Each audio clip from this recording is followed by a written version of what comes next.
5, 4, 3, 2.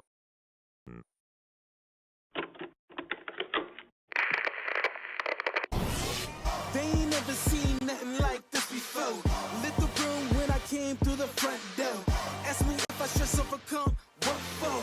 Train in the trees, please pardon my sycamore. Touch burning sands, cross lands, and stormy shore seasons in the year, yeah. Ain't no challenge for champions and chain no fear. Yeah, the champions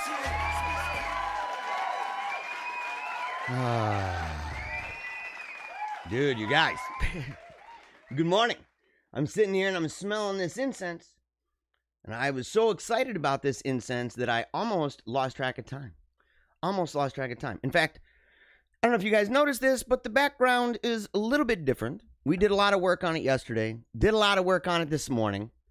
And super excited about it, but really tired. Super tired, man. Super tired. In fact, there was part of me that thought, I don't know if I want to do the show. No, I'm lying to you. I totally wanted to do the show. I want to do the show every single morning. It doesn't matter. It does not matter how tired I am. It doesn't matter how down I am, because Paleocrat Diaries every single weekday with you guys, the Wolfpack. It makes me very, very, very happy. What doesn't make me happy is the internet. And I can see right here. I wish that there was a way that I could cover it up and I would never see the disco lights that are going with this to tell me that it's green and yellow and orange and red. And I'm like, wow. I wish that wasn't the case. But we're working on that too. We may, in fact, need a drill right through the ceiling here so that we can connect to the amazing cable that would connect us with the world seamlessly. And that way be never, ever, ever an issue. All right, I want to thank you guys for joining us. Today is Friday, December 11th, and we have an amazing show for you. We're going to press forward no matter what. We're going to press forward no matter what, no matter the connection, no matter the mistakes that may be made. Because today is the day that the Lord has made. We're rejoicing. And this is one of the many ways that I rejoice with this in life, just in general. It's one of the ways that I rejoice. It's one of the ways that I show God that I am very grateful for yet another day where my eyes have opened up to an amazing world filled with all sorts of challenges and blessings and everything else. And it begins here with my family first, and then you. And actually, speaking of family first, I want to show you something before we even move on at all. And we'll go to the comments here in a second. Okay, let's see here. My children recently. Okay, we have a store. Okay, now we haven't launched it yet on the website, but we've been making the store. Ailey's been on it. She's been working hard on this thing. And she put together, in fact, our first cup. We have a mug, and it's got some drawings on that mug from the children. So it has the Paleocrat Diaries symbol on it, the logo. It says Paleocrat Diaries underneath it. Totally dope. And it says straight to the dome. It's totally awesome. You'll love it. But we wanted to make sure that on one side of the cup, there was something about the children. Something from the kids. Because this show, we do the show. We say this every time. We do the show because, number one, we're trying to be working out our salvation with fear and trembling, using the gifts and talents that God gave us. But also, we're providing an example to the kids of hard work, building something from the ground up, something that they can be proud of. And in fact, more than that they can be part of. And so we're really excited. I bring them down all the time. The end of the show, they salute everybody. It's really great. But check this out. These are just a couple of the examples that are going to be on things at our Paleocrat Diaries store. You got to see this, okay? So look at that. Look at that drawing. That's the old family. That's Team Tiny Dancer Forever right there. Yeah, so as you can see, and it's got the wolf pack.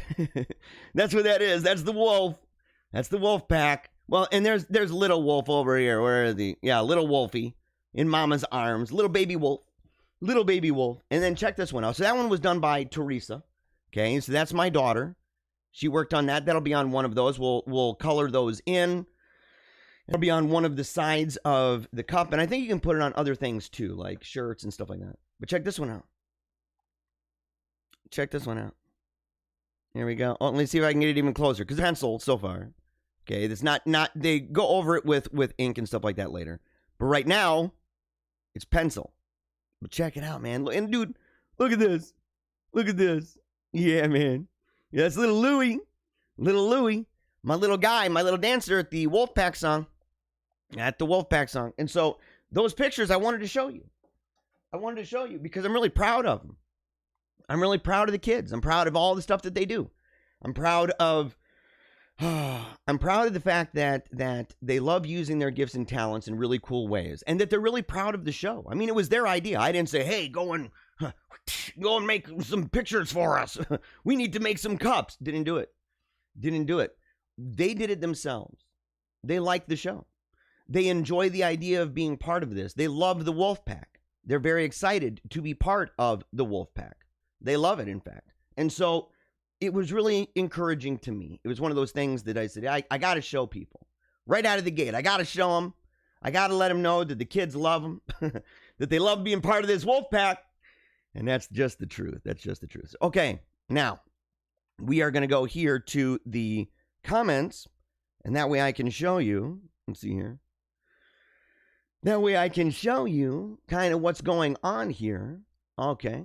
And look, it doesn't matter where you are. If you're on YouTube, you're on Facebook, if you're on Periscope, if you're on DLive, doesn't matter. No matter where you are, if you're watching this show, you might be in there and be like, "Oh my gosh, I'm like all by myself." No, you're not. No, you are not. You are not by yourself at all. And in fact, I'll go ahead and prove it right here. I'm going to put our PayPal at the bottom. And that way, if you want to make a donation during the show, if you want to do that, it's better than Super Chats. By the way, YouTube takes 50% of Super Chats. So, and I wouldn't want to support YouTube if I was you. To be very honest. So, okay. So, our PayPal is aleebannister@gmail.com. Watch this. So, no matter where you are, check this out. Boom. There you go. So, okay, as you can see, no matter where you are, if you're on a platform, you're like, "Man, I'm all by myself." I can totally see you, and as is evidenced right here, we can all see you. We can, well, no, not everybody. Only when I pull this up, okay? Only when I pull this up will you be able to see everything. But take for example, you've got Annette Conrad. That is my mom. So if you're on Facebook, I think that's the main place. I don't think she ever comments on YouTube. But if you're on Facebook and you're watching the show, make sure to say hello to Annette Conrad. And by the way, I love you too, Mom. I love you too. Yep. And let's see. Frank Key has heart and pray. Thank you very much. I appreciate that. Holy Faith Media, I'm ready. What about you? That's a good question, dude. That is a good question. Because I wasn't entirely ready. Well, I was, but I was really in the zone, dude, with that incense. I really was. And I have this special kind, man. What is it called? Three Kings, man. It's got frankincense. Is it gold, frankincense, and myrrh? It's got little pieces of gold in there. Yeah. Oh, man. All righty. So, yes, I'm ready. I'm ready. I need more coffee, though. And in fact, I'm kind of a little bit upset because the staff here made a huge mistake, and they forgot my straw. You forgot my straw. They're too busy being amazing, and they're like, "Oh, yeah, okay, we forgot a straw. I got you.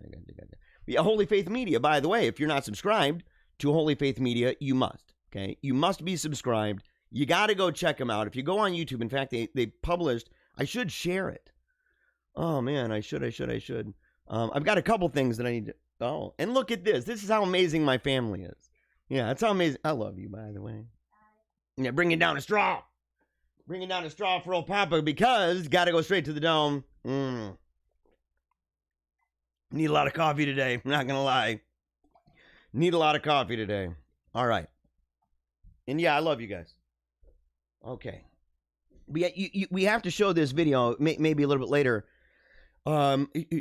Talking about, encouraging people to check out the other channels because YouTube is up to some shenanigans, right? And shenanigans that can really affect this show. I mean, I talked to you guys yesterday, said there's a good possibility that you'll show up to YouTube one day and you'll say, "Man, I really love to go see this episode. I can't wait. I got my coffee ready."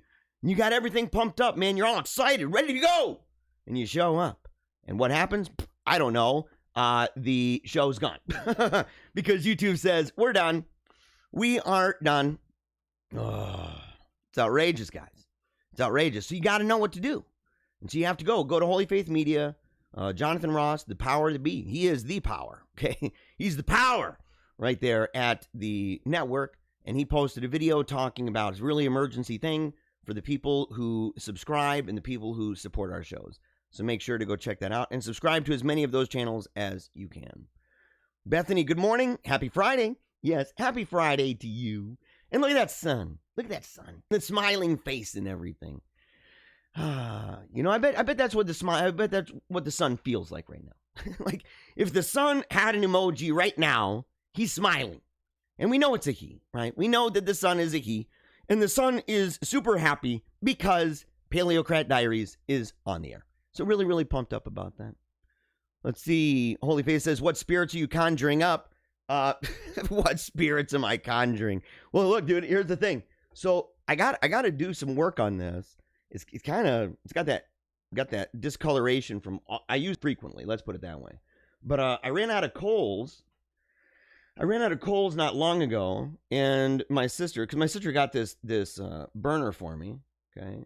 So it's got one of these handles and everything. You can see the green, the discoloration. I got to work on that. And so, but she got that for me, and I was over her house on St. Nicholas Day. We were over there celebrating the feast day of St. Nicholas, and she's like, here, take some coals. And so I was really excited about that. And so now I have a bunch of coals, and now I can use the incense. And I thought, why not just light some incense, burn that bugger right here, man. Kind of sets the mood, kind of sets the tone, you know what I'm saying? Gives me the atmosphere to give it my best and to feel good. And I like walking outside and smelling like, smell like incense. Everybody's like, dude, you smell pretty dope. You smell like a really powerful church setting. It's true. Brian says, good morning, Wolfpack. He's on YouTube.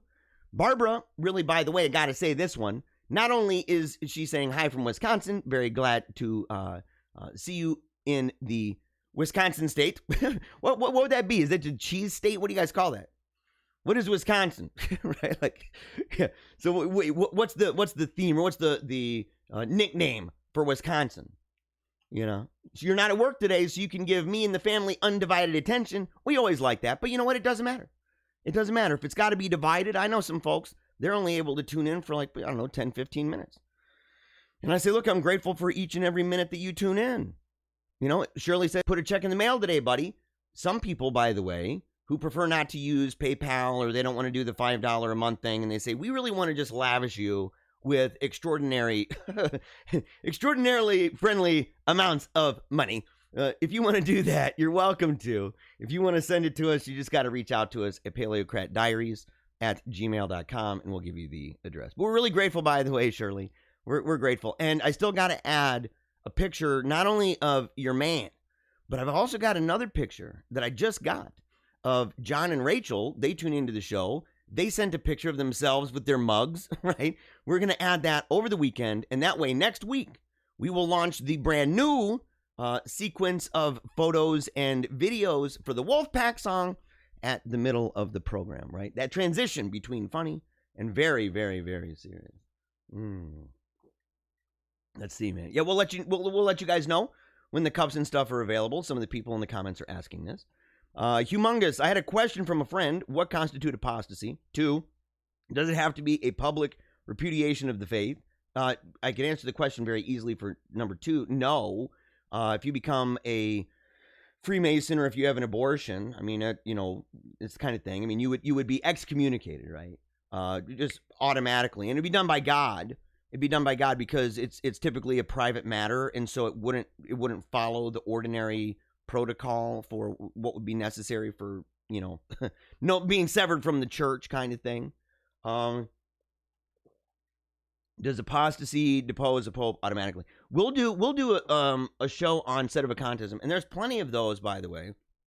There are plenty of those that are available online from people who that's one of their main focuses, right? There are books that have been written about it, things like that. I've gone through sedevacantism. I was a sedevacantist for years, and it means that a group of people, it means the seat is vacant, right? Talking about the chair of St. Peter, throne of St. Peter, and saying that there's no one residing in it right now. There's no one filling that office. And sometimes that happens just by the nature of the fact somebody dies, right? And they have to vote on a new one. So sometimes that happens. But when you are talking sedevacantism, the idea is that because of the actions of the Pope, most often tethered to Vatican II and the events and ideas surrounding Vatican II and the Novus Ordo and things like that, the new Mass, that they believe that it was apostate, right? And that it was heretical. And because of that, they take the position, which is one of many positions by doctors in the church, that would be an automatic disqualification of the Pope, right? And he's no longer the Pope, right? Because he wouldn't be Catholic anymore. If he's an apostate, he's no longer Catholic. So, maybe we can do a show, but I wouldn't do it on the morning show, and I wouldn't do it. It would have to be something that would be an uploaded video. It wouldn't even be necessarily a unlisted video, right? But it would be just a video that I would upload about that specific topic.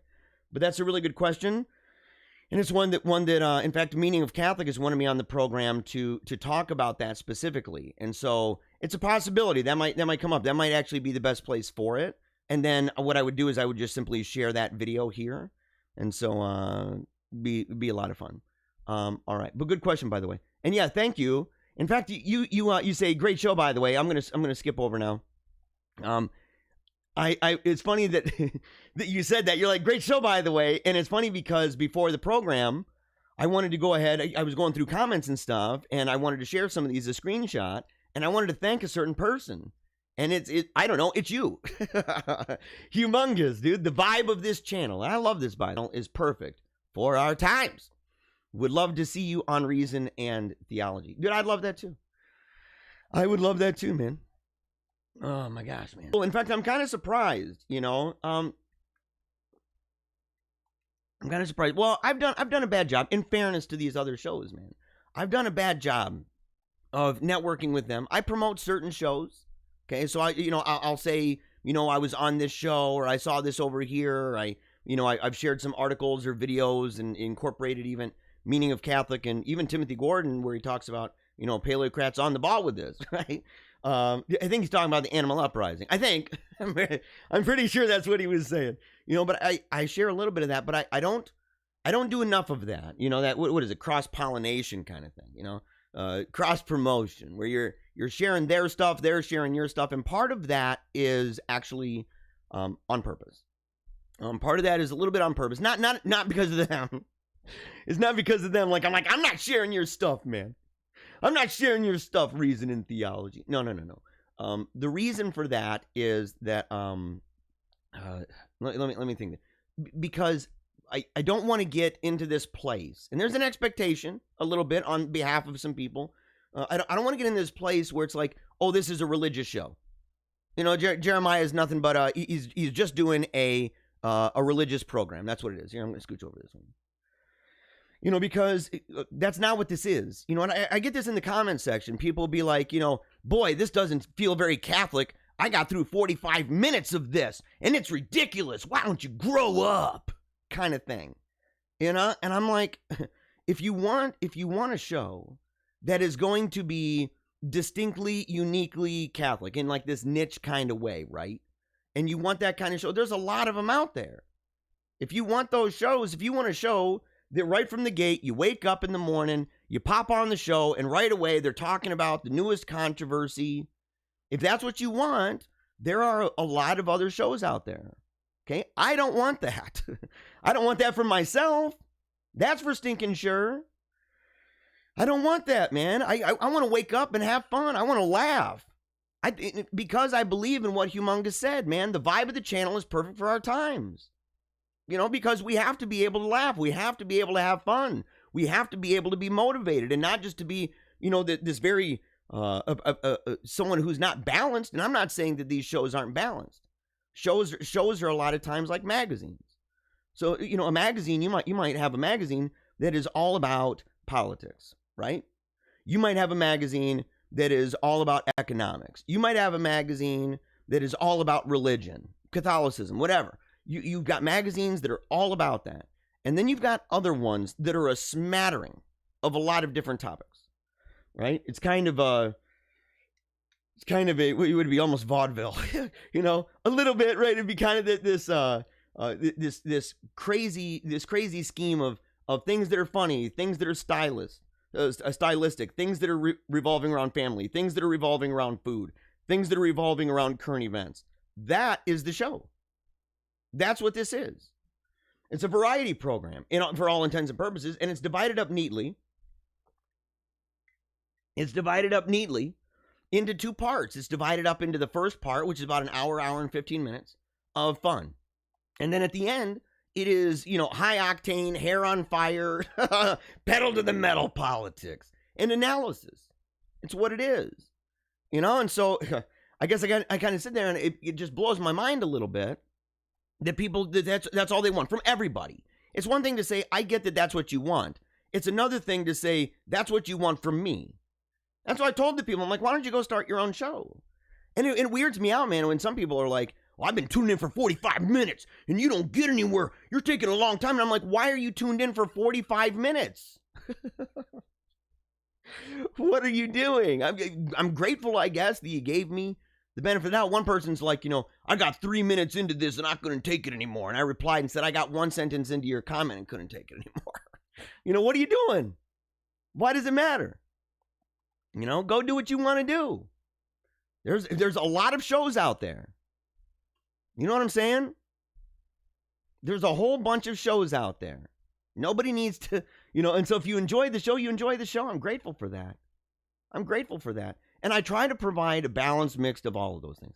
If somebody likes politics, if somebody likes religion, if somebody likes economics, if somebody likes conspiracy, if somebody likes talking about, you know, wanting to know what's going on with COVID, or they want to know what's going on with the election, if that's what they want, then this show, the second half, an hour and a half of that. If these people want to get in here and hear a whole bunch of crazy stories, for example, crazy stories like personality tests like this, or stuff about the great animal uprising of 2020, if that's what they want, then they got this. And I hope you guys enjoy that, by the way. Yeah. And people in the comments, they bring up a great point, man. It's not about viewers anyway. It's about souls. And people can say, well, how are you making a difference in that way, Jeremiah? You tell me, guys. You tell me. I had people that were like, you know, you don't begin, you know, you're not focused. Well, let me take this person. I had one person say that my show doesn't emphasize the idea that we are dust and to dust will return. Right? It doesn't emphasize the idea that because it was a criticism that I went to a rally and that I spoke at a rally for Donald Trump, right? Promoting what's going on that I can't talk about because of YouTube, right? And he's like, you're putting all your faith in man. You put all your faith in men. This is causing major problems. You're not telling people that they have to rely on God. And I'm like, dude, it is literally what we say every single show when we go to the Wolfpack song. Every day, guys, don't we? Never give up, keep on smiling, and remember that you are going to die. And for that reason, we give everything we've got. I talk about the trajectory of the kingdom, the advancement of the kingdom. Man, I talk about the idea that we are fortunate, blessed, beyond all imagination to have opened our eyes to this world. But one day we will close them to this world and we will open them to another. And that's really important because it means that what we did here is significant and you need to take a knee for Jesus today. Homeboy spoke. Homeboy spoke too soon. He doesn't know us. He just doesn't know us. All right, personality test. Oh man. And I'm sorry, man, for the audio or for the video. I'm sorry for the video. It's worse today, man, than maybe ever. And I'm afraid that it's going to get down to 0 and stay there because it goes all the way down to where I have 0 kilobytes per second. So I'm truly sorry. I'm truly sorry. So I hope that, you know, that the audio is fine. That's my hope. Let's see here. Personality test. I got this from one of the viewers. What would you do first in this situation, by the way? Answer the phone. So so imagine yourself in this setting, and I'm kind of covering it up a little bit. Can I zoom in on that a little bit? Can I zoom in on that? Let's see. Imagine you're in this situation. I'm sure you have been. In fact, mothers, I'm positive you have been. Especially the moms. Especially the mothers. Okay? What would you do first? You got a ringing phone. So you're hearing the phone over there. You got a dog gnawing on the couch. You got the dog going nuts on the couch. You got a baby crying, screaming. You got a boiling kettle squealing at you from the kitchen. That's kind of a weird setup, though, by the way, isn't it? Doesn't that look a little bit dangerous? You got the kitchen right there and the baby and the dog. Everything's kind of just, all in there together. I don't know. I can imagine this going really bad, guys. But what would you do in this situation? What would you do? What would you stop first? Or what order would you do it? Okay? I would probably do, and I know I'm going to get flack for this, right? But I'm hoping people understand. I'm confident that mothers do. The first thing I would do is I would probably stop the dog gnawing on the couch. Okay? That's the first thing. Number 2, I would turn off the boiling kettle. Okay? Because that might actually be making the baby cry. Number 3, I would go and I would calm the baby down. And then I would answer the phone. And the reason I would do it in that order is because on the phone can leave a voice message. They can do that. And the reason why I wouldn't go and pick up the baby first is I don't want to be stopping that dog or going and grabbing the kettle and having my baby in my arms. I wouldn't want to do that, guys. Wouldn't want to do that. In part because you don't know if maybe your dog is like Old Yeller and somehow got freaking rabies. You never know, guys. You never know. I mean, you see little, your little dog over there in the corner, and your little dog is getting, growling, playing with the little duck that you have, the ducks that squeak when they bite into them and everything, and they're doing that, and you're like, oh, that's really playful. How do you know that dog is not pulling an Old Yeller? You might have to put that buddy down. You might have to do it. Oh, that's really terrible. Yeah, that's really bad. No, but that's what I would do. What would you guys do in that situation, by the way? What would you do in that situation? Let's see here. Furious homeowner's handwritten note to tradesman who took toilet virginity. What? What is this guy talking about? Who is it? Oh, it's Paige Holland. Okay. I got you. We like Paige, don't we? We like Paige. Kind of like Sonia Jane. What's the other guy? Is it Tom Woods? What's that guy's name? His last name is Woods. Oh, no. Let's see. A woman disgusted with the actions of the tradesman at her house took to Facebook to share a note that she left them after she saw that they'd used her brand new toilet. Is that an actual picture? Was somebody taking a selfie? Like, what the heck, man? What the heck's going on with this? Somebody's like, oh, hey, man, check this out. Look where I am. What? Why would you do this? I don't know. I've seen some dumb selfies, though. I've seen some really, really stupid selfies. Okay? So I can imagine this. A homeowner was left furious when she discovered that a group of tradesmen had used her toilet while renovating her house. Nadia from Sutherlandshire in Australia had hired a group of construction workers to do it. But while they were at it, they took the virginity of her brand new toilet. And she was stunned. She was stunned. So what did she do? She left a message. And what would you guys do in this situation, right? What would you guys do if you were, let's say you guys get a new house. They're doing some work on the outside. You're paying them to do work outside. And you come inside and there's even a note that says, don't go potty in here. And you come in and come to find out some sweaty dude from outside ended up coming in and stealing the virginity of your toilet. I mean, somebody's taking it a little bit too serious, maybe, on that. Have any of you ever even thought of that? Like, oh, this is the first poop that's ever been done in this toilet. Who cares? But here we go. Dear tradesmen, the toilets in this house are not rightfully yours to use. We are paying for an outdoor toilet for your use. Okay. This makes it a little different. So they're actually paying for like a porta potty. They're paying for a porta potty outside. And these dudes are still, it depends, guys. Would you do it? Let's say you're in this situation. Let's say you're in this situation and you're outside working and there's a porta potty and you know that the lady inside's like, look, I don't want you using the bathroom. Can you imagine, though, maybe a reason why you would, and hoping that the lady would just simply never know that that happened? I would hope so.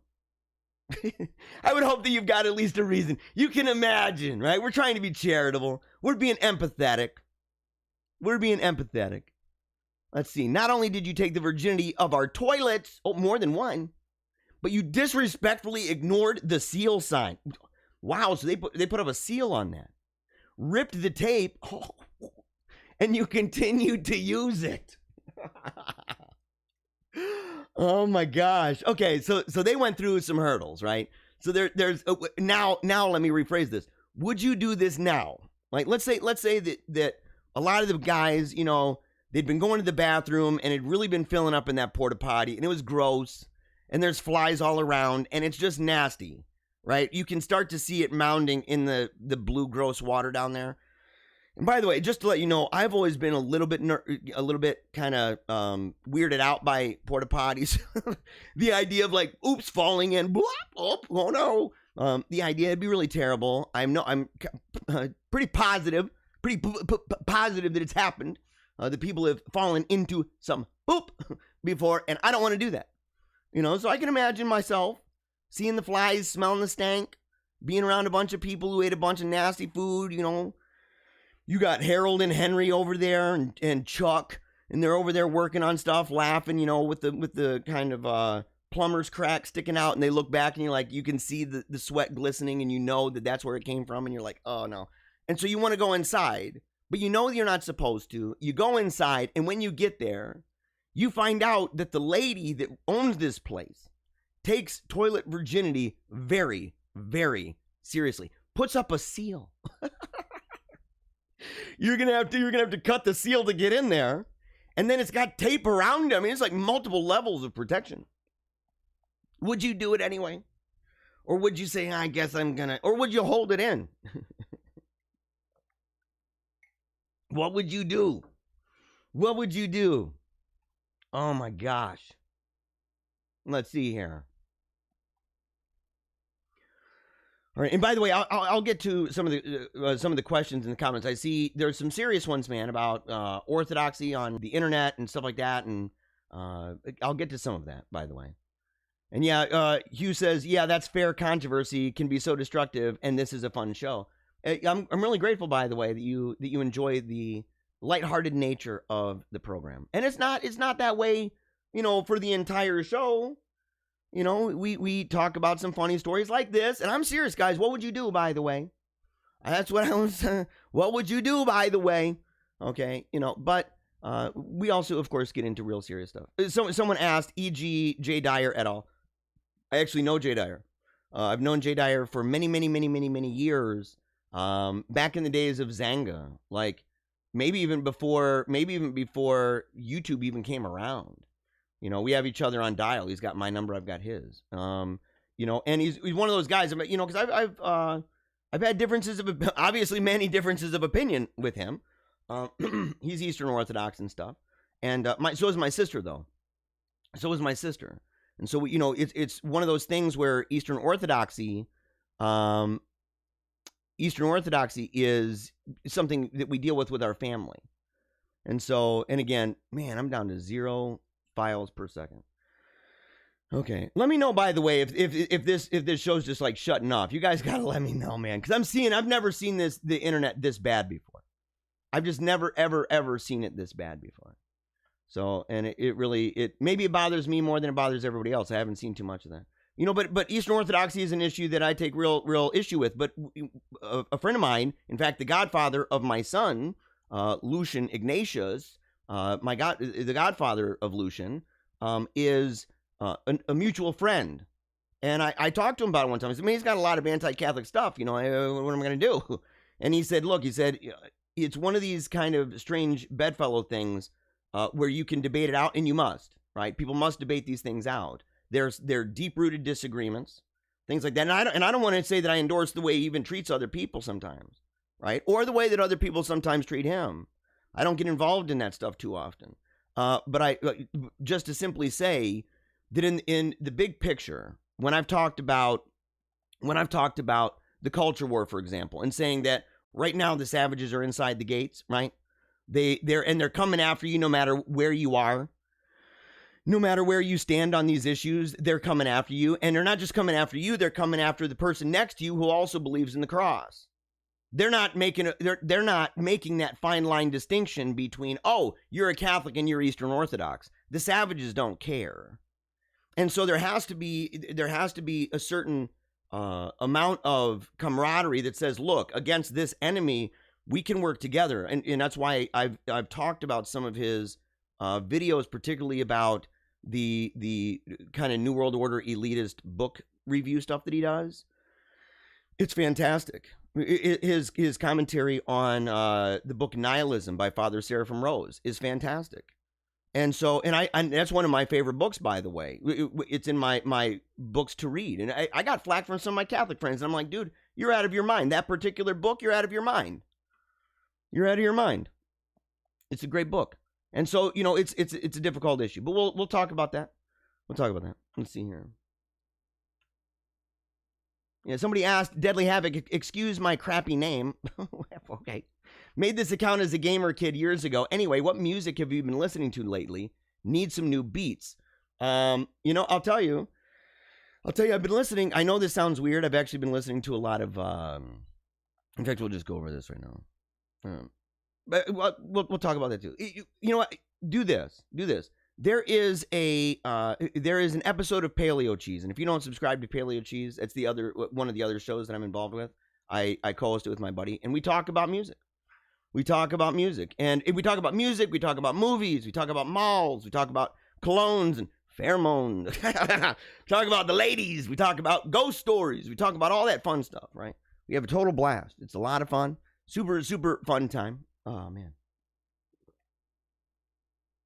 Super fun time. We talked about music. We went through and we talked about the Rolling Stones Top 500. By the way, is ridiculous.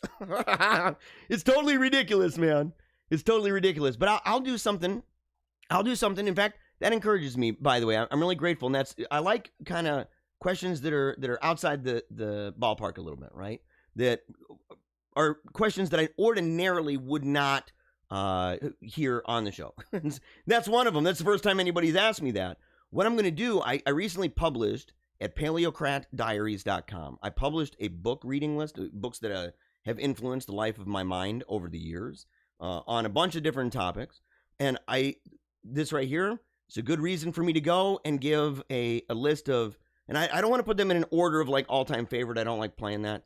But albums or songs and bands that have had a big impact on my life over the years that I find playing over and over again on my record player, CD player, MP3 player, or on the computer, that I find myself going back to these songs, going back to these bands, and enjoying them for long periods of time. Or I won't include ones that I really enjoyed and then I went back later and was like, like, not gonna do that, man. Sorry to throw the Spin Doctors under the bus, but that's kind of, one of those bands. But thank you for the comment, by the way. And no problem about the name. No problem about the name. Oh, man. Let's see. All right. Moving on, guys. What's this? Doesn't this already just look a little bit like trouble? We're going to zoom in. Doesn't this look like it's going to be trouble? Oh, no. Are these little wolves? Are these little wolves? I don't know. I don't know if I've ever seen a little baby wolf. By the way, I did see a real wolf one time. A full-grown wolf. Just out and about. A real one. And I confirmed that it was real. It was actually at it was kind of like a Petco, but it's a different kind of Petco in Canada. I don't think it was Petco or PetSmart or whatever. So, and we're walking around and everything, and there's this dog, and I saw it from a ways away, and it kind of looked a little weird, man. Kind of looked a little weird, like big barrel chest. I mean, it wasn't fat.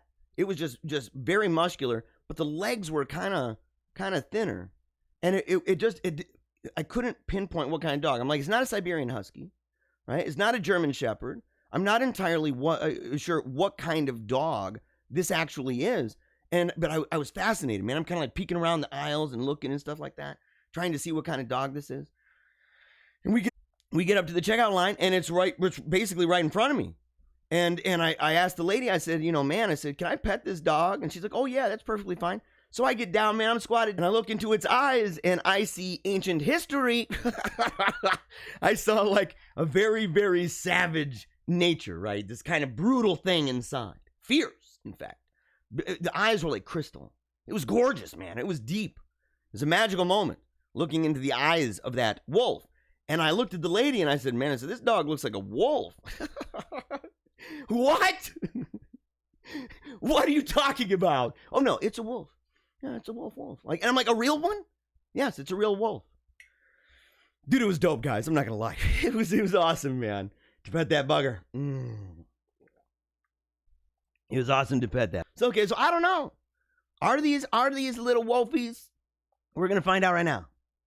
Let's see here. Oh. Okay. Audio with that thing? Oh, come on. Oh, come on. Dude, okay. This is really, really adorable. It has to be. This has to be some wolves. It has to be some wolves, man. And they're here. They're like the cavalry. They are here to help, man. They are here to help us out. Because we are under a great animal uprising. It's totally true, and you know it.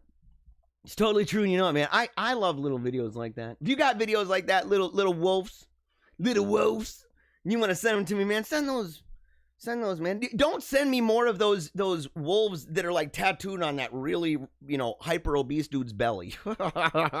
Don't want that, man. Don't need more of those. Let's see here. Okay, come on. Oh, no. What the heck is going on? Hold on a second. Is this not even going to play over the...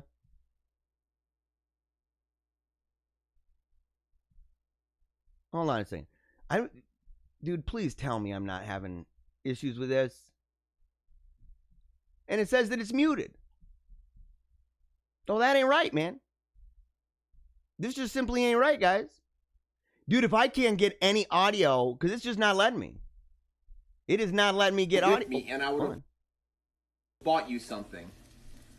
When you have to run some errands and your wife doesn't want to go with you, just grab yourself some Dunkin' Donuts and don't get her any. When she asks why you didn't grab her anything, just say, if you truly loved me, you would have gone with me and I would have bought you something. And by the way, guys, how would this fly with the old wifey? How would this fly, by the way, with the old wifey? You tell me. When you have to... Yeah, if you truly loved me, you would have gone with me, and you would have gotten yourself some Dunkin' Donuts. I'll tell you what, dude. I'd be getting that death stare from my wife. I'd be like, oh, I went to Dunkin' Donuts. She's like, what? What'd you give me? Oh, sweetheart, you love me. And if I said, oh, no, if you loved me, you would have gone with me, and you would have gotten an amazing donut and some coffee. I'll tell you what, dude, I would be in the doghouse. I'd be in the doghouse, man. Big time.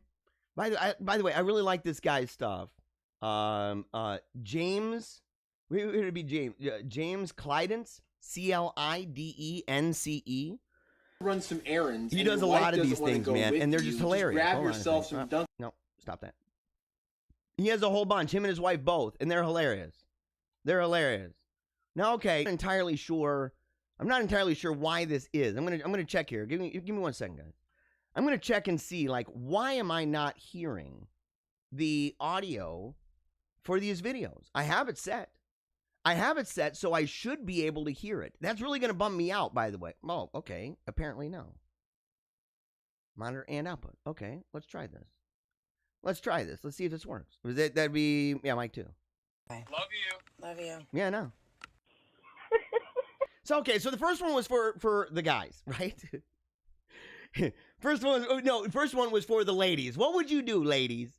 What would you do if your husband went to Dunkin' Donuts and came back and he's got some coffee and he's got himself some crullers, he's got himself, some jelly-filled donuts, stuff like that?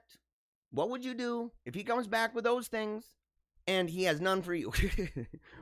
What have you done? You know it's happened. You know it's happened. Ladies, what would you do? In this situation, men, what would you do in this situation? And while this is going on, I got to figure out about the audio here, because I'm not hearing the audio, which is really breaking my heart. It's really breaking my heart. I'm glad you guys can. I'm glad you can hear it, but I cannot hear it. And it's really, really tripping me out. I definitely want to be able to hear it with you guys. And so normally I would be able to. So, I mean, it's one of those things. It's like, why is it not doing that? So we'll find out. But I'll let you watch this right now. It's 51 seconds. Tell me what you would do, boys, if you were in this exact situation. And I don't know the language, by the way. And this is obviously TikTok, so we don't know. Is this real? Did they rig this? We don't know. But just imagine, right? Do the suspended disbelief thing. Do the suspended disbelief, and just imagine for a moment if this was real and wifey calls you in this exact same situation. What would you do? What would you do? We'll be right back.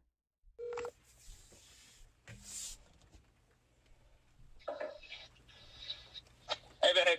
Hey, babe. So I just got pulled over by a cop for speeding. Oh my God! Listen, Are you listen, joking? listen. He's following me home because He's coming to the house? I told him the reason I was speeding is because you had fallen. Oh So my God. he's literally right behind me. Can you just So what am I supposed to do? lay down like it was raining and you fell? Are you serious? Yeah. So just do something. right. I'm gonna be there in a second. All right. All right. Bye. Love you. Love you.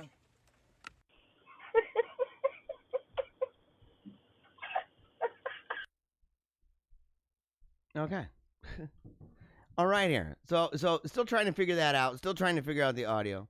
Super bummed about the audio not working. At least for me. Okay. And that's going to really mess stuff up, man, by the way. But what would you do in this situation? What would you do? Would you would you go outside and pretend that you were hurt? Is that what you would do? Or would you tell the wife, "No way. No way, I'm not doing that. I don't want to get busted, man. The cop's going to know I'm faking." And why would you pretend? You were the one speeding. This is bullcrap. This is bullcrap, man. What would you do? So yeah, so in the first situation, ladies, what would you do, or what have you done when the husband comes home from Dunkin' Donuts and does not have any donuts and coffee for you? And men, what would you do in a situation where your wife, in order to get out of some situation, says, "Look, this is the predicament. I need you to do this for me." You know, would you do that? Or maybe just what are stories that you have done to get out of situations? And I'll make it discreet. And that way, you know, you're not in any trouble, stuff like that. So, okay, last couple stories, because we only got a couple more of these stories here. Okay, this one, I'm not going to show any video of this. This one, as you can see here, there's this string of lights, right? And this happened recently. Where's this particular story? This is over Texas. But it also happened in Michigan. And they were saying that it was satellites, right? That's the official answer. That's what the powers that be would like us to believe, is that it was satellites, right? And so the thing is that this was creepy. It was creepy. My mom actually has some pictures. I wish I would have told my mom to send me those pictures so that I could show them. Did she send them to me? Did she send them to me? If she did, I feel particularly bad. I feel particularly bad because I'm not sharing them. And I haven't shared them. And I'm using this crappy picture because hers was actually quite good. And in fact, I think it was a video. So she's showing how many of these lights are lined up in a straight line. It's pretty crazy. And it spooked her out, man. She was totally spooked. Did any of you guys see that, by the way? Did any of you guys see that display of lights? And what did you think right away? And have you ever seen anything when you looked up in the sky and you were like, "Oh my gosh, dude, I think this is alien." Oh no! I know I did one time, many years ago. I saw these crazy, it was bizarre. The sky looked magical. It just did. It was eerie, it was magical. And they were like, "Oh no, it's Northern Lights today." I think this was before the internet, and so I didn't really know that was going to happen, and and so it was like you're not getting the message that people are sharing. "Oh, Northern Lights are going to show up today," or this aurora is going to be, you're going to see this, you're going to see, these meteorites or whatever, right? This crazy star, I guess, what, Christmas star this year? Only comes around, once every 800 years? Oh, man. A lot of fun. What the? We don't have time to explain. Get in the car. Whoa! This is a warning, guys. Who sent this? I need the staff on this right now. Who sent this? Who sent us this? This is a warning, man. Oh, yeah, a bunch of mooses.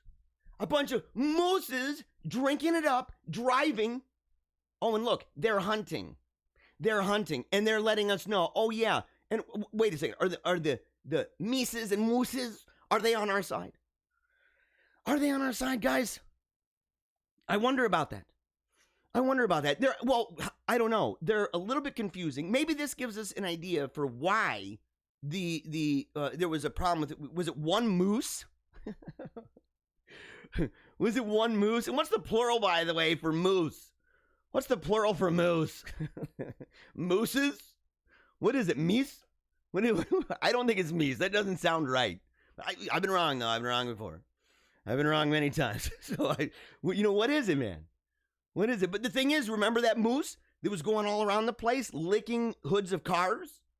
And there was a sign that was telling people, do not allow the moose to lick the car. And we're like, why would the moose?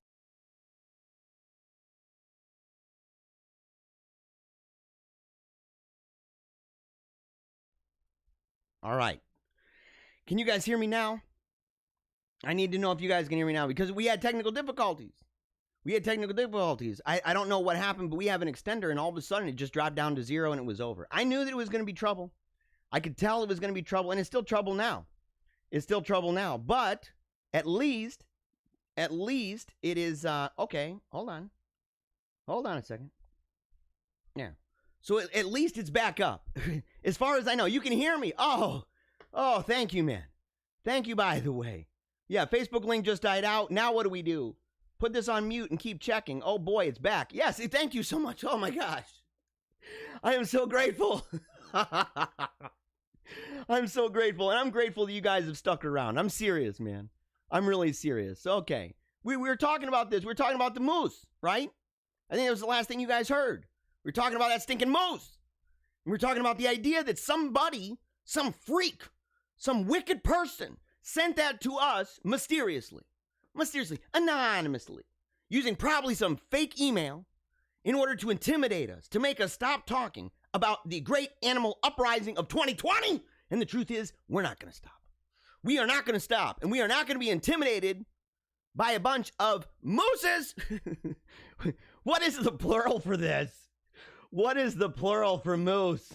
Oh, I'm looking it up right now, man. It's going to drive me nuts. Mooses. I'm pretty positive, guys. Mooses. Yeah. How do you pronounce? What's the plural for moose? What is the plural for moose? What does it say? The only correct plural for moose is moose. No, I don't think so. It's mooses. It's mooses. I'm told at Grammarly blog. What would they know? Right? Probably a conspiracy too. People add an S to moose, but that's incorrect. You're lying. Because how would you know the difference if I say the moose in the car? Then you're just thinking the one moose. You're just thinking of the one. But the truth is, I think, guys, that we are onto something big. And this is one of those things that even the enemies of the show, the people who think that they can take us down, that they can intimidate us by sending us a bunch of terrible things that would be super scary. The idea of, I don't know, moose is... The idea of moose, so sorry. The idea of moose driving around, boozing it up, glug, glug, glug, glug, and strapping people on the top of their cars. They are hunting us down. That's somehow going to intimidate us to get us to stop talking about the great animal uprising. What they don't realize is that in doing so, they've given us an extra bit of information that allows us to fill in the blanks that before we were really unsure about. And as I said, I don't know if you guys got this or not, if it was during the glitchy part. But the truth is that we heard the story of how there were signs that were telling people, do not allow the moose to lick your car.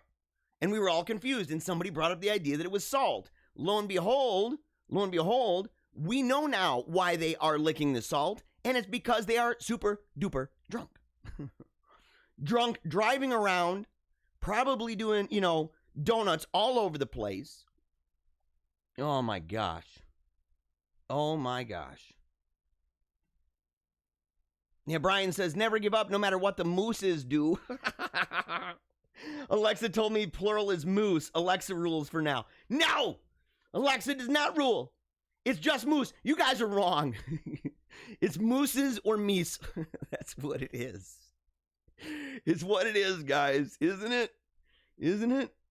It's part and why do you guys just believe Alexa? Why do you guys just believe the internet? How is this not part of the Great Reset? They're even resetting plurals. They're resetting the way that you would talk about a bunch, a multitude, a myriad of Mises, mooses. No, guys, it's moose. It's moose. I love you guys. All right. And by the way, thank you for sticking around. I mean it. I really do appreciate it. And it definitely bums me out, about the connection. We lost, I think, 20 people during that time. So it really breaks my heart, that happened. We tried, we invested, man. We invested in a new 5G extender, and we used it, and it just crashed. And even when we did the old reset on it, it didn't matter. It just crashed. And so, it's a bummer. It's one of those things that it really is a bummer. And but we got it back up. Ailey and the squad and the team. I don't know who it was. If I had to guess who figured that out, I would probably say Little Wolfgang. Little Wolfie, right? He's on the ball with this stuff, right? He's a prodigy. The kid's super duper smart. He's only a couple months old, but he's just a genius. And so, my bet is he was on it. He communicated. He's like, oh, doing his little squeaky noises and stuff. We all know how it works. Like, we can translate that. And we're like, I think he's talking about this. It's almost like the skill that little Timmy had in Lassie, right? Where Lassie's barking, and he's like, oh my gosh, Mr. Walters is tied up on the railroad tracks. Woof, woof. Oh, it's by the bank robbers. Let's go get him. The 2:00 train is almost here. We just have enough time. Ralph. Okay, we're gonna go. We're basically that way with Little Wolfie's coos.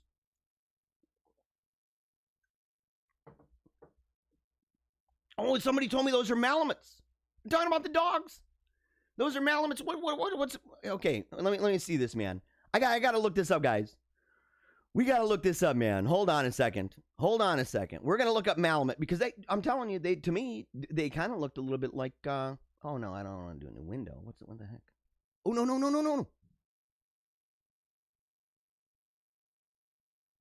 No, I don't want to exit that.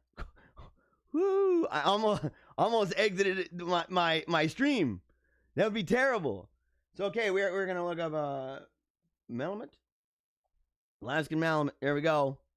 We're gonna look this up because I don't know if I believe it, man. Oh, well, hey, okay, I got you. It was the Alaskan Malamute is a large breed of domestic dog originally bred for their strength and endurance to haul heavy freight as a sled dog and a hound. What? You're wrecking my whole life, dude. I've been thinking this whole time that the Eskimos just knew how to, domesticate wolves, and they were just, they went and got wolves, and that's how they got the sleds around. Oh, dude, you're killing me.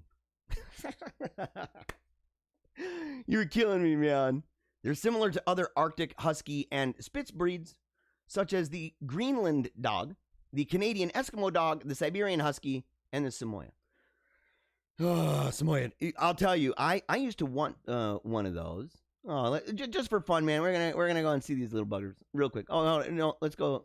We're gonna go see this. Okay, there's the Malamute. There's the Malamute. Let's just see real quick. Oh, dude. Okay, look at those little buggers. Oh man, I love these guys. It would be great to have one. I mean, I bet they're a lot of fun. You know what I mean? I bet they're a lot of fun. But it's just Siberian Huskies, though, man. They kind of smell a little bit stinky. I'm not gonna lie about that. I've had, and they got the hair is wiry. The fur is wiry. I don't know about all that. All right, guys, we're gonna talk about some of these comments, and we're moving on. We went a lot longer than I anticipated today. Let's see here. In the comments, well, okay, we gotta scroll up here. Hold on. We gotta scroll up. Let's see. Shirley says, jumps around for 6 seconds, lifts my grandpa to his boy. All right, gonna go up here. Let's see. Your stuff is excellent, man. First saw you on Meaning of Catholic, and it was so excellent. Great testimony. Man, I'm really, dude, you are, I got to get a shrink ray and shrink you down and kind of, perch you on my shoulders so that whenever I'm down, man, you can just say positive things. Good positive affirmations, man. I really appreciate that. I'm glad you tuned into Meaning of Catholic. Tim Flanders is a good guy. He's a good friend. We go to the same parish here, and he's just an awesome dude, and it's really cool to see the success of his channel. It's really awesome. And, I'm the guy. I do a little connection. Right? I'm the guy that got him connected here with Holy Faith Media. Expanding the reach, right? Making sure that even more people, and he was already getting a lot of views. He has really great guests on. He does a really great job. He hosts a really great show, and I always have a good time when I'm on the program. Always having a good time. Let's see. Shirley says, never grow up. Thank you. I love starting my day with you and your family. Starting my day with laughter. Okay, guys, tell me about this. I've been divided a little bit because I enjoy doing the funny stuff at the beginning. It's always fun to do. We talk about goofy stories, but I've thought about making it so that it's kind of at the end of that it's almost like a hard break, and it kind of has like a promo or something in between. And then after the program, dividing it up and uploading it as a morning show and the second one as a political talk show. But for the live viewer, it just runs the whole thing, right? Because I know that there are people, I was talking to somebody about this, you have the people who are really mad about the live show, about the funny stuff. And I don't understand them, by the way. I don't understand. We're going to go ahead and transition to this thing. Hold on. I should have done this one earlier. So the thing is that, you have people that they just really don't like laughing. And they don't like being goofy. And they tune in, they're like, what am I watching? Why are you doing stuff like that? Why are you showing stories like this? What's wrong with you? Being so goofy and silly. And I have those people. And I have individuals who really all they want, and those people are part of this. People that all they want is something really serious from the get-go. Okay? But the truth is, a lot of the people who enjoy that, in fact, the vast majority of the people who enjoy the serious stuff, who at least tune in, right? Those people oftentimes are the same ones who begin and watch throughout the show. And they enjoy both, and I'm really grateful for that. It's a little niche market. I'm confident of this. But at the same time, if I were to say, well, I'm going to stop doing those silly stories, I'm going to stop doing those funny things, I've had a lot of people tell me that would be a really bad decision. They'd say, look, I enjoy waking up and smiling. I enjoy laughing and having a really, really, really good time. And especially right now, because we live in such crazy times. Somebody said, I didn't know you spoke at a rally. I've spoken at two of them, and I'm speaking at a third one on December 23rd. And in fact, I had a picture, and I think I've got it here. Let me make sure. If I do, I can go ahead and drop it in. Go ahead and just drop that bugger right in here. There we go. Yeah. So I'll be speaking in this one. We're gonna start talking about sharing a video and an audio. I'm actually speaking with one of the organizers pretty soon, maybe today or over the weekend and next week. In the week leading up to the event, there's going to be a video, there's going to be audio, so it'll play like a commercial promoting this. So it's a public service announcement. It's a public service announcement. And a Patriot Christmas extravaganza, how the Gretsch stole Christmas and the people took it back. And this one is going to be different. It's not going to be so political. Even my speech will be less political. But you can join us for some Christmas cheer as we peacefully gather on the Capitol. Music, hot chocolate, heroes, community giving, lights, parade. It's going to be a blast. Okay? It's going to be a blast. It's going to be a really, really, really good time. Everybody's there. Parade starts at 6 o'clock. The rally starts earlier. The rally, I think the rally begins at 4. I think. 4 to 7, right there. State Capitol, December 23rd, 4 to 7. But yeah, man, I speak at a rally. In fact, I used to do a lot of speeches. Okay, that was the main thing that I used to do. I would do radio.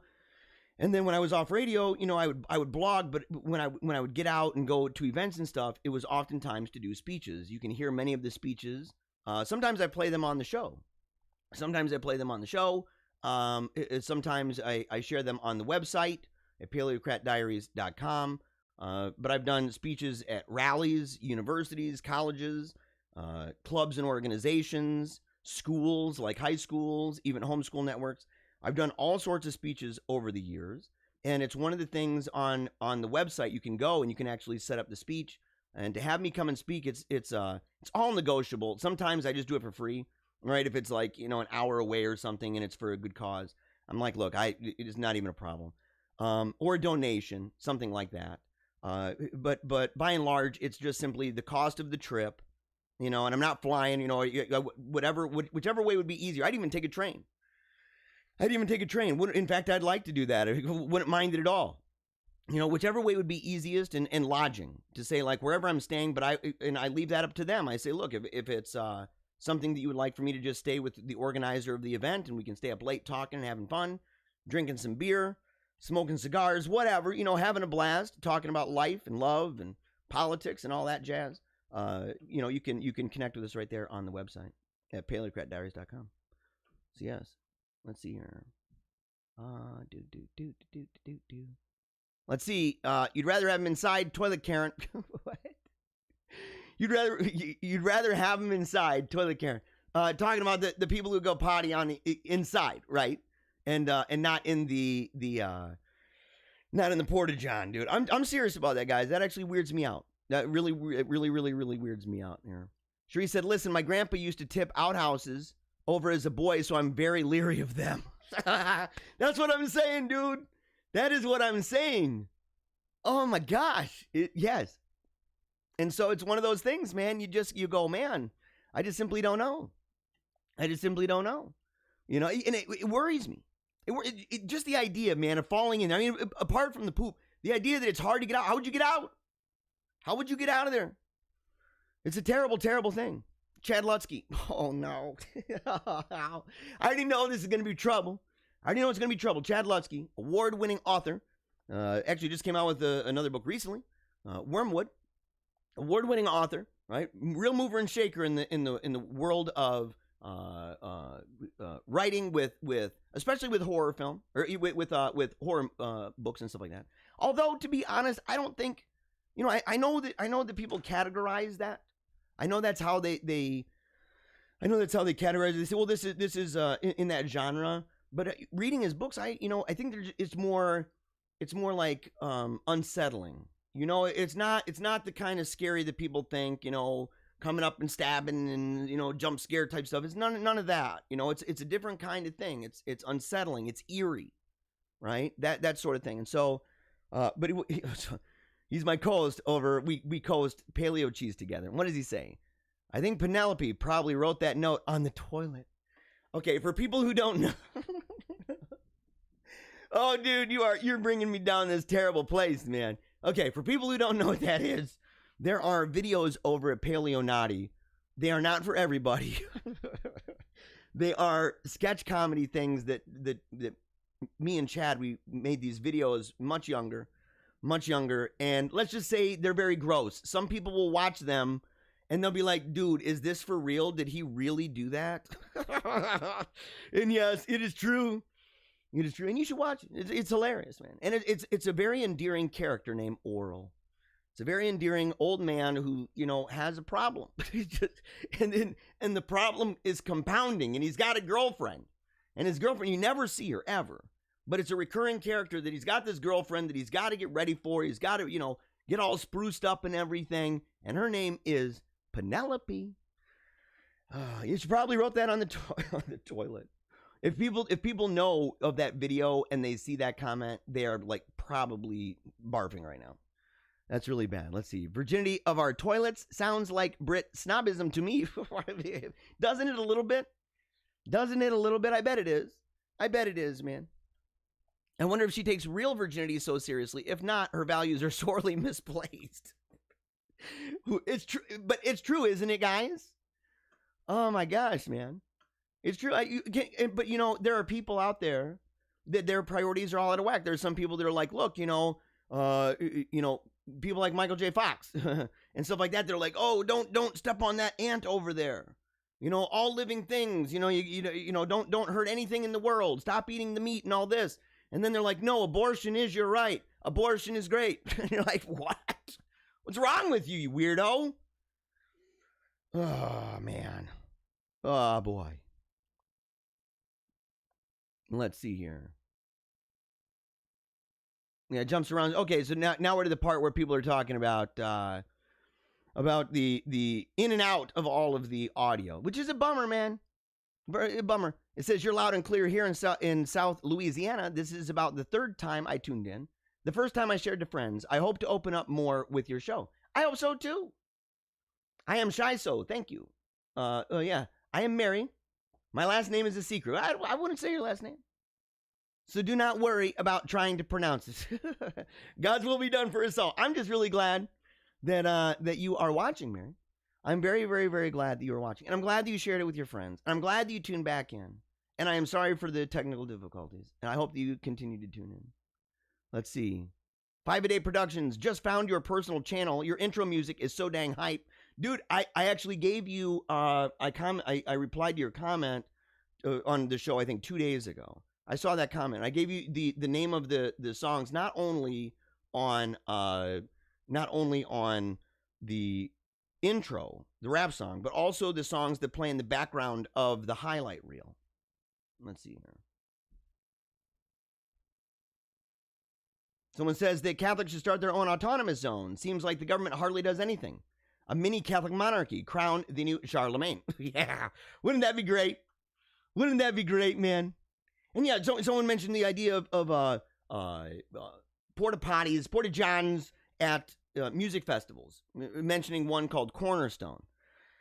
And used to go there, man. Me and that guy, we used to go there to Cornerstone, and those porta potties are hellacious. I mean, and you would try to find porta potties as far out as you could, ones that you're like, I don't think people are going there. And then you realize you're maybe the, 20,000th person to think that. And you walk in and you're like, oh no. And you got to go at the 45-degree angle, you know what I mean?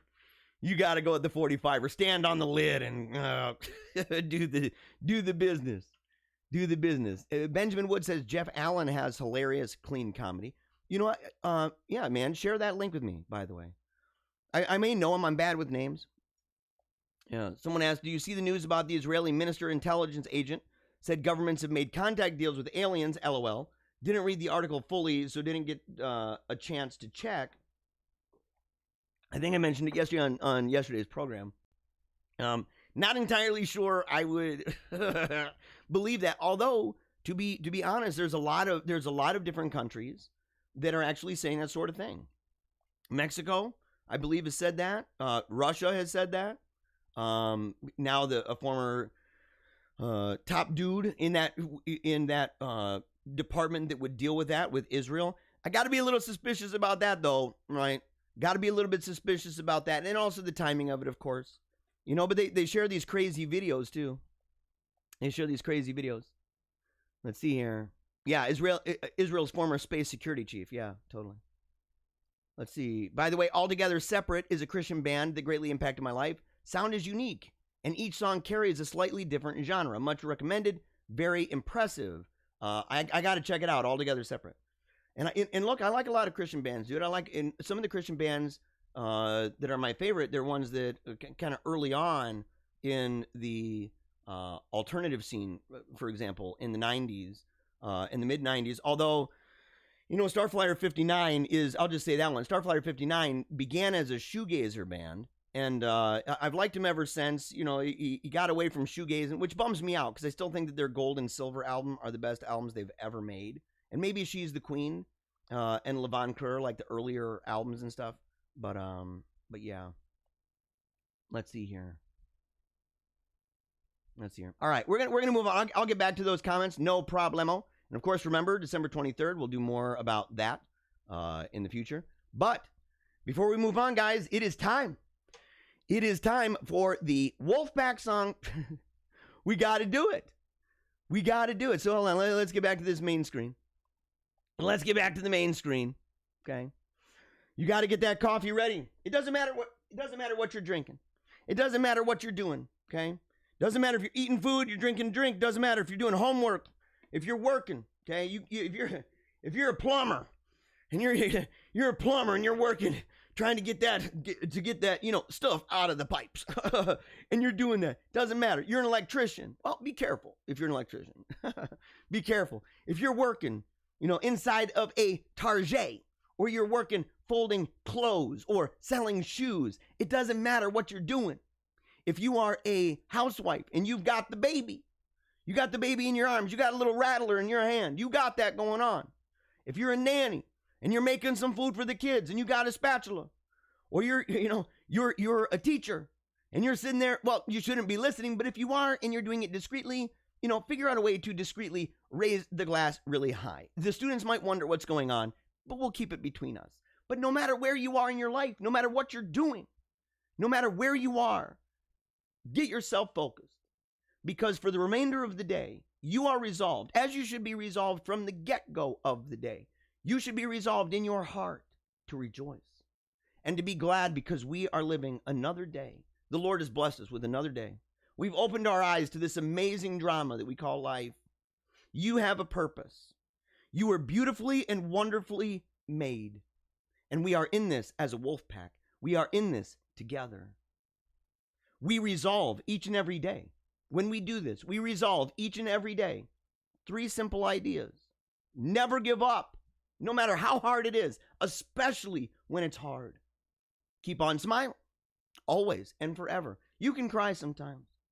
You can cry sometimes, but always allow that twinkle to remain. Do not fall into despair. Don't do it. No matter how hard it is, if you're working and it's really hard, or you're surrounded by coworkers that are busting your chops all the time, or a manager that you feel just doesn't see what you're doing, just know that the ultimate manager, right?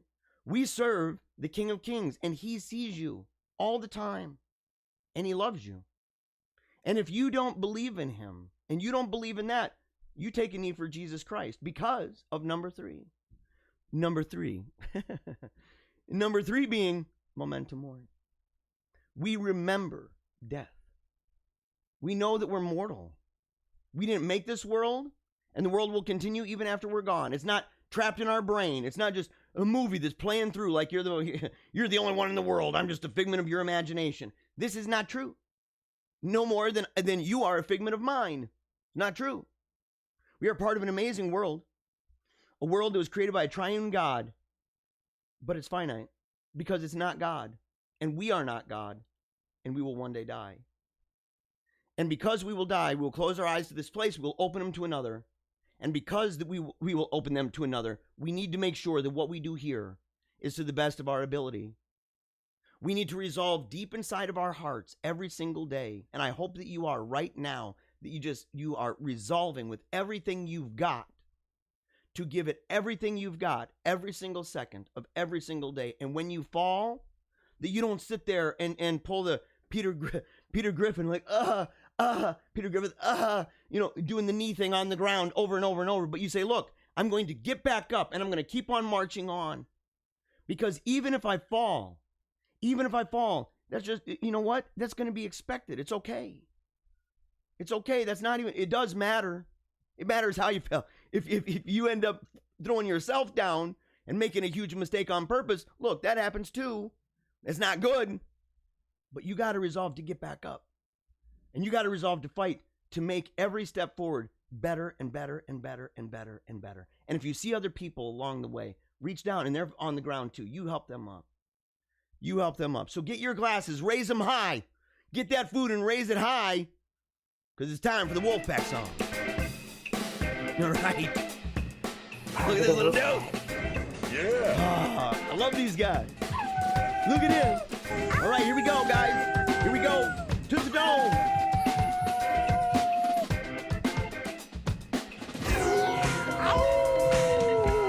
Yeah. Oh, dude. Yes. Everything we got.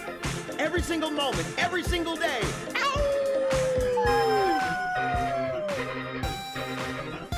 Yeah, come on, son. Yeah, look at that. Look at the guy.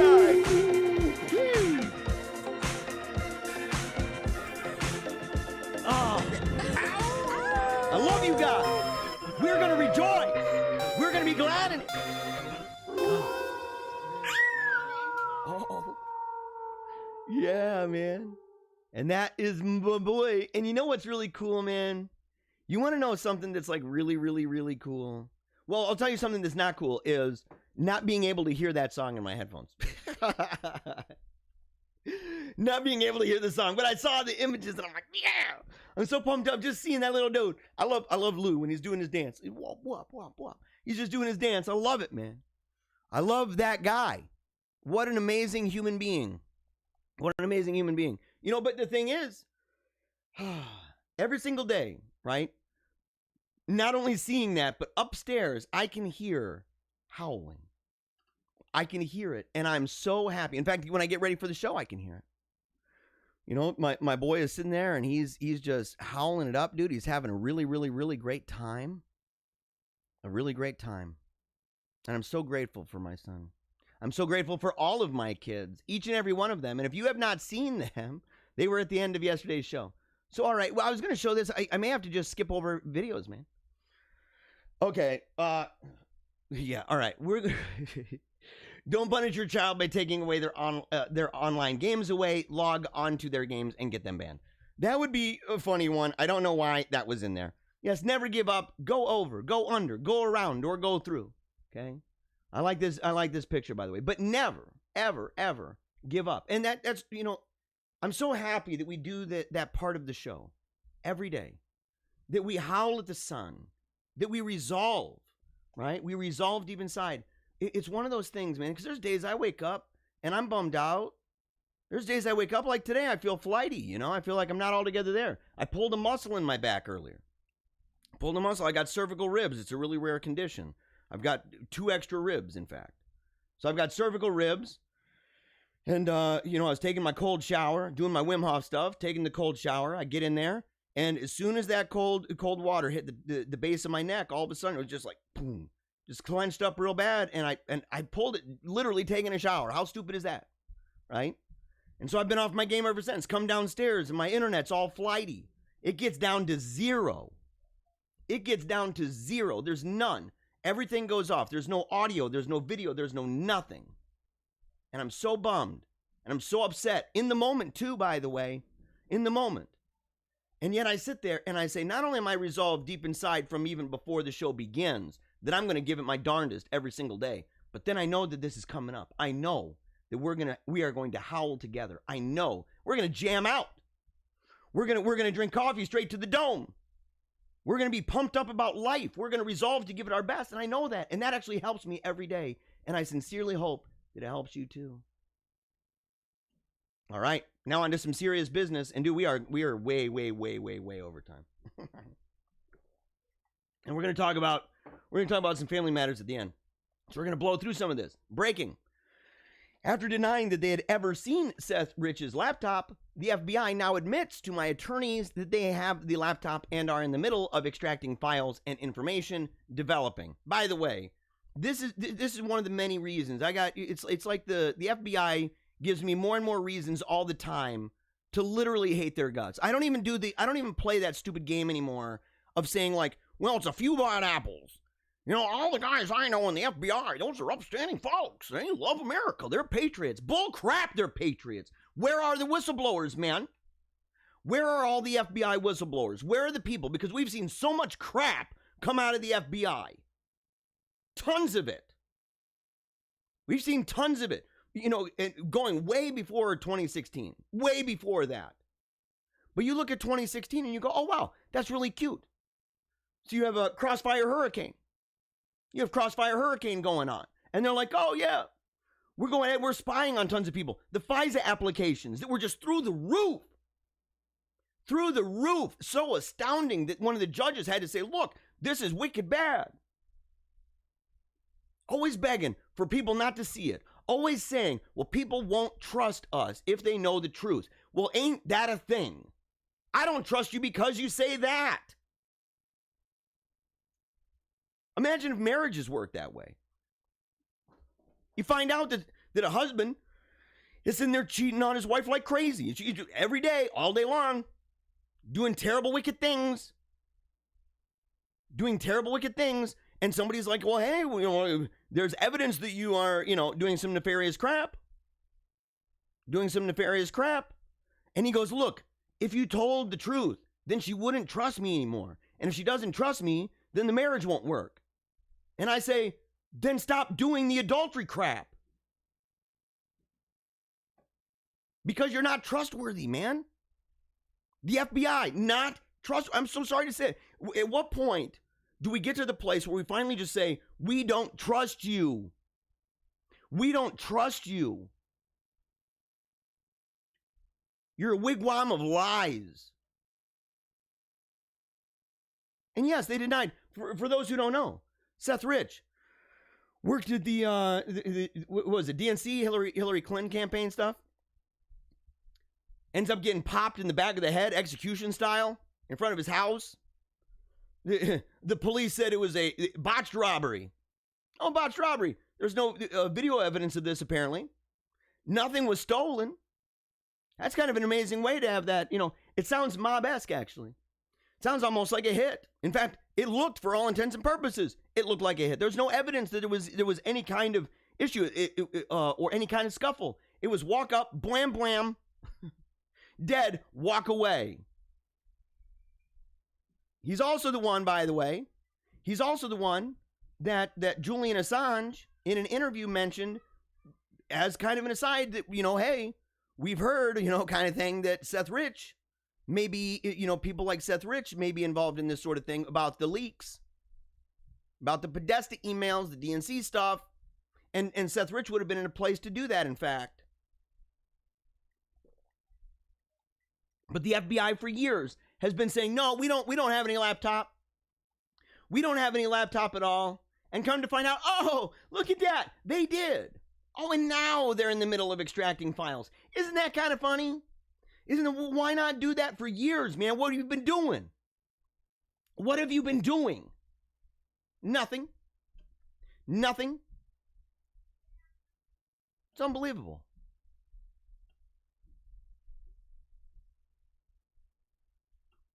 And then it's enough to make me mad, man. And people can say, look, why are you against them? We need them. Do we really? Do we really? Are we not creative enough?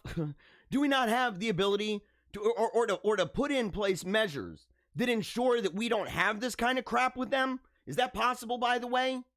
Or are we just completely at the behest of an organization that admits to doing wrong by insisting that America shouldn't know all the wrong they've done, because then Americans would know they've done wrong and wouldn't trust them? When can you say goodbye? When can you say, we're done with you? We're done with you. And that's just one of a bazillion different examples that we could give. Screw them, man. And screw this idea of, well, it's only a couple bad apples. No, dude, I don't accept this anymore. I don't accept this anymore. I'm so sorry to say. You shouldn't either. Need something to lift your spirits? Here it is. 19 states joined Texas in the AG lawsuit. By the way, and Trump joins the fight with Texas. Trump asks Senator Cruz to argue Texas case. Hunter Biden is under federal investigation. Representative Eric Swalwell, Democrat California, is removed from Intelligence Committee. Michigan State Representative Cynthia Johnson is stripped of her assignments and under investigation for threats after denying that they had ever seen Seth Rich's laptop. The FBI now admits that they have the laptop and are in the middle of extracting files. Impeachment of Democratic Governor Gretchen Whitmer has been processed and approved by a 4-2 margin. Charges to follow.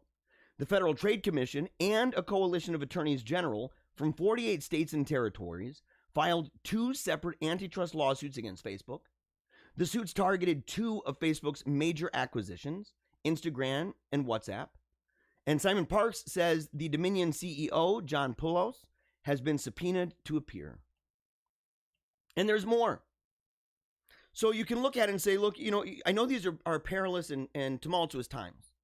It's true. We talk about it on the show. But you guys got to know. You got to know that there's a lot of good things going on here. People have had enough. People are rising up. And they're saying, we're not going to take this anymore. We ain't going to take it. We're done with this crap. Fighting tooth and nail, by the way. Fighting tooth and nail. It's one of the things we do here on this show. Is this true, guys? It seems like it. and I trust Code Monkey Z, right? IT genius guy. Dan Bongino, since Parler requires both front and back scans of driver's license or a passport scan to get verified, how was I impersonated as a verified user? I've never had a Parler account. I've never sent ID to Parler. Why am I verified on Parler? Parler is compromised. They got into a debate about that. And, you know, I have to be sympathetic in a way to the idea of, you know, how do you verify a person? You know, how do you do that? Should you verify people? Should you? You know, and I can understand the arguments for, you know, for that. But you say, look, man, you know, James O'Keefe, homeboy is not verified. He's not verified. He's doing quite well. He just got over the 1 million mark. But I didn't even know. I didn't know, by the way, that in order to be verified, you had to have the front back scan of a driver's license. I have a Parler, and I'm not trying to dog Parler. I'm just saying that this is one of those things that I didn't know, and that would be worthy of consideration. Say, I'm not entirely sure about this. Now, okay, this is one of those. Man, I don't know if I can hear it though, and I don't even know if it's going to play because I had to restore my connection. So let's go see here. Special effects dad. Let's see. Yeah, now I'm worried about leaving this page. I'm worried about leaving the page. Here we go. Is there audio for that? I don't think there's any audio for that, guys. Oh, hold on. Dun, dun, dun. No. There's no audio for that either. That's a bummer. I'll share that later. No problem at all. So, okay, right here. Here's a reason too why not to be too worried. Why not to be too worried? We shared this before to talk about a timeline. Okay, a timeline of expectation regarding the arguments that will be happening concerning concerning here. I'll go ahead and delete these off because otherwise it's gonna take up some of the space on here. The timeline of expectations that people are going to have and the public debate. And this right here is a perfect example of shifting goalposts. Okay. This is the way that shifting goalposts work. And this is the way that we can in fact predict. We have enough information over a long period of time to say we can kind of predict exactly how this is going to play itself out. For example, people in the beginning saying there is no fraud at all. There's no evidence of this. Then saying later that it's not like it's just in isolated places. Later saying, well, those are just isolated instances. And then saying that it's unlikely to change anything. And then it got to the point where they said even if anything happened, the Supreme Court would not get involved. Well, that's where we were. We are now at the place, and you can see this, you can see the line, you can see how this plays itself out. And we told you this. We said it's one of the reasons why you should be okay. You should not be freaked out. And in fact, why you should be energized and resolved to do all the more. Because we predicted this, right? We didn't predict this. We were in agreement with this prediction to say, yes, this is how it's going to play out. And we're right thus far. We're halfway through. Just because SCOTUS took the case doesn't mean anything's going to come out of it. That's where we are now. And so you can see the way that this plays itself out. But it is where we are. And that's why you're seeing things like YouTube, what YouTube has done. And that's why I'm not even using certain words. I'm saying, look, I don't want to violate the rules. I don't want to be taken off. I loathe YouTube on the one hand, but I'm kind of like Mark Dice on this. I'll ride this bugger till the wheels fall off. I'll ride it till the wheels fall off. While building up other mediums too, other platforms, engaging on other platforms. To do that. But to say, look, I've got a lot of people who come in on YouTube. But YouTube's reasoning, by the way, for the new policy that essentially says, that tells you that you're not allowed to make certain claims regarding the shenanigans that have gone on with the election, as well as how that may have affected results. You're not allowed to talk about that. Okay? So I'm even trying not to use the words. I don't want to tiptoe by that. To say, and plus, we've already done it. It's already out there. We did video after video after video, and maybe that's one of those things. That's providence, man. God loves us. God loves I think God loves the show. Heaven loves the show. And they're making sure, man, because we put out video after video after video, article after article after article, study after study after study that showed how this happened and the many ways that this happened and ways that it may have, I don't know, affect things. It may have affected stuff. That seems to be the logical conclusion. And the point is we shared so much of it. We got the show going really, really, really, really, really long. It's what we did. We got to go on a really long time. And now we're at a place where we're told if we do what we've been doing for months, then we're in trouble. In fact, not just that we're in trouble, but that the video itself will be removed. The video itself will be removed. And then on top of that, if it's after a certain date, January 20th or whatever, if it's after that date, then your entire channel will be removed. It's not even going to be a strike. It's not even going to be a strike. It is going to be, you're done all the way. And their logic behind this, the official blog over at YouTube is Jack Brasovic wrote this. Yesterday, this is the official blog from YouTube. Yesterday was the safe harbor deadline for the election, and enough states have certified their election results. So number one, YouTube has made the decision that you're not allowed to criticize the government. I like the way you said that. You're not allowed to criticize the government. You're not allowed to say, well, no, even more than that. You're not allowed to disagree with YouTube's interpretation of the threshold has been reached in our opinion. And you're not allowed to disagree. And if you disagree, you're out of here. Authoritarian, totalitarian douchebags. That's what it is, guys. They are authoritarian, totalitarian douchebags. And I'm sorry to get a little, spicy on the show. Breaking now, the Democrat attorneys general align with Pennsylvania, Michigan, Wisconsin, and Georgia. Nearly every state has picked sides. I think that's actually the reason I wanted to talk about this. I didn't want to talk about it for any of the other details, but the picture. I was talking to the kids, and they're up to date with all this stuff, and they're sitting there. They listen, they watch the show because they're working. Right? They're upstairs. They're working on the show. They're trying to take care of business, helping Papa out, everything else. So they got to keep on it, and they love it, and they're part of the show too. And so they were asking questions, about Civil War and stuff like that, and about the Civil War that happened, the only official Civil War that we've had. Well, officially recognized, because the Revolutionary War was a Civil War, right? A kind of Civil War. And so you've got the Civil War, and they were asking the question as to what's the comparison now? Are we experiencing something similar? And I said a little bit, but it's also separated along different lines. It's not neatly separated between agricultural states and industrial states, for example, or just simply north and south. What you're seeing here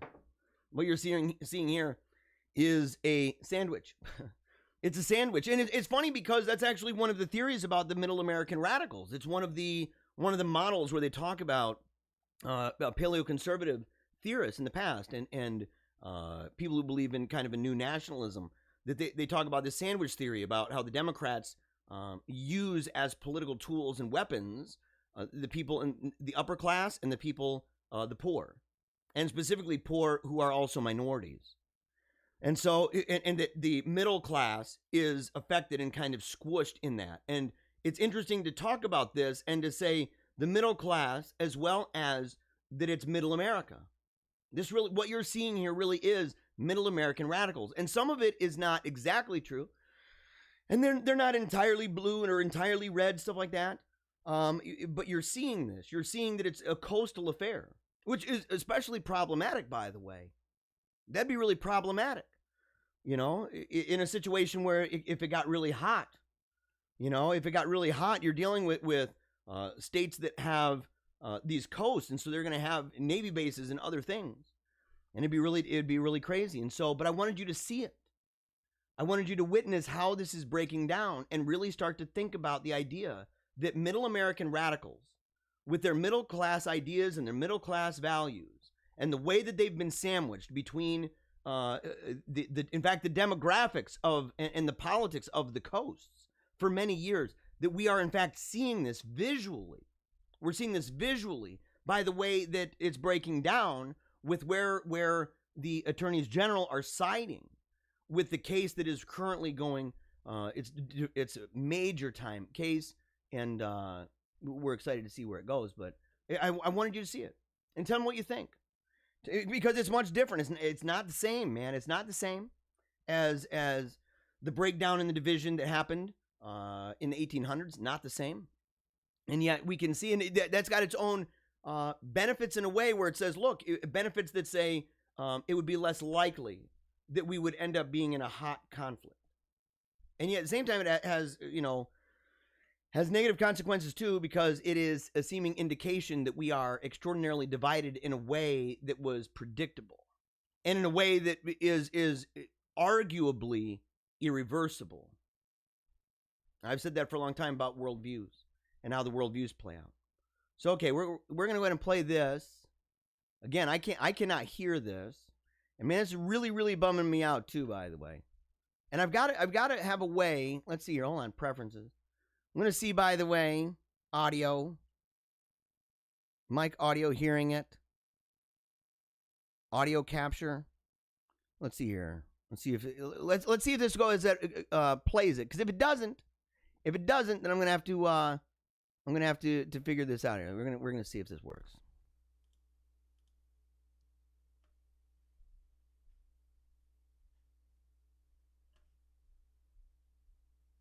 Okay, now it's all glitchy. So we're gonna try one more time. No. Okay, hold on. We're gonna try one more time. Yeah, that's not working either. All right. It's bumming me out because then I won't be able to hear it, and if I'm not able to hear it, let's see your I show. Okay, here we go. Okay.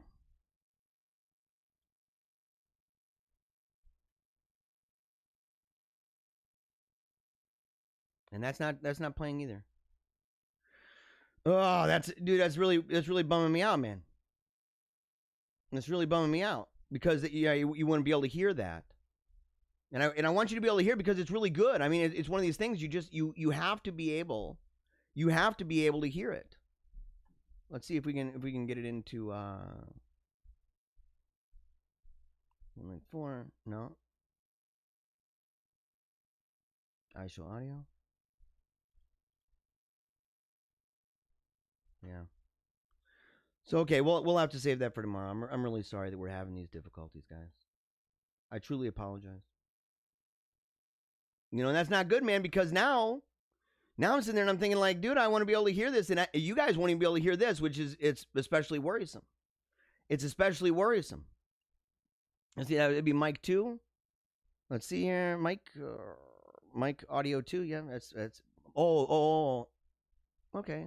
I'm not exactly sure. So, all right, man. Okay, we're moving on then. Because this is important. This actually shows how machines are working. Okay, this shows how machines are working. Would you be able to hear this one?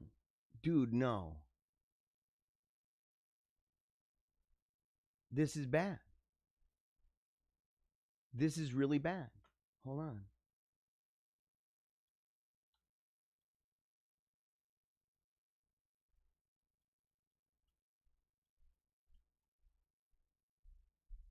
Otherwise, I'm going to have to skip over every single video, which would really be frustrating. I'm not entirely sure why, because we had it earlier. We had it earlier where you were able to hear it, and it was able to go through. And now there's nothing. So now it would just be simply no way. I show capture. Let's see. Yeah, no way. All right, dude. Well, you know what, guys? Oh, and I won't be able to play this video, dude. Come on. Are you kidding? Okay, we're going to just say this is good because we're not able to show these videos. And it's really, really upsetting me, man. It's upsetting me, dude. Oh, my gosh. Oh, my gosh. So, all right, we're going to go. I'm going to go to some of the comments here for a second. Let's see here.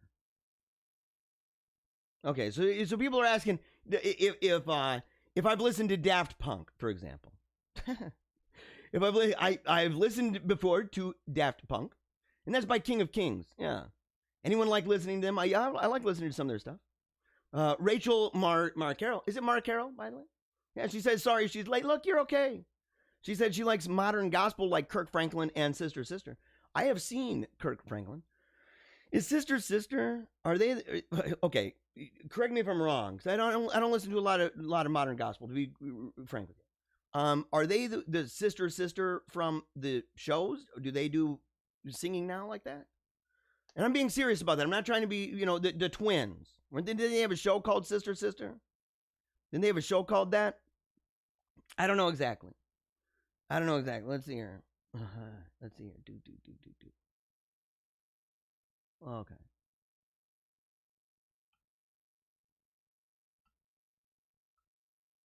All right. And again, I apologize, guys. I apologize for these delays. But I remember the show. I remember the show and thinking like, hey, man, that was kind of a fun show. And I thought that they were Christian too. I thought that was one of the reasons why, it was one of the reasons why they no longer were really involved with movies and stuff. I thought that was the case. Okay. So right here, do you ever watch King of the Hill? I answered that yesterday, man. Yes, I watched King of the Hill. Yeah, one of the few cartoons targeted at an older audience that didn't just have to use crude humor, so the time to be funny. Look, dude, yes, I love King of the Hill, by the way. And I did a segment, I think when we first started, because that was the controversy on whether or not Hank Hill is a Trump supporter. And I said highly unlikely. And, I think he's an Americana Democrat. I think that's what he is. I think he's an Americana Democrat with old school values that probably really liked, what is his name? Jack Webb? Was that what Jim Webb? Jack Webb. Isn't that guy from Dragnet? Yeah. So no, sitting there saying Jim Webb, probably wanted to vote for Jim Webb, realized that he's just tossed out of the party. He's probably super sad about that. Let's see here. Hello from France, Nat Marie Patinois. Is that how you would pronounce that? Patinois? Yes, hello from France. Hello to you. Yeah. I'm really glad that you're tuned in, by the way.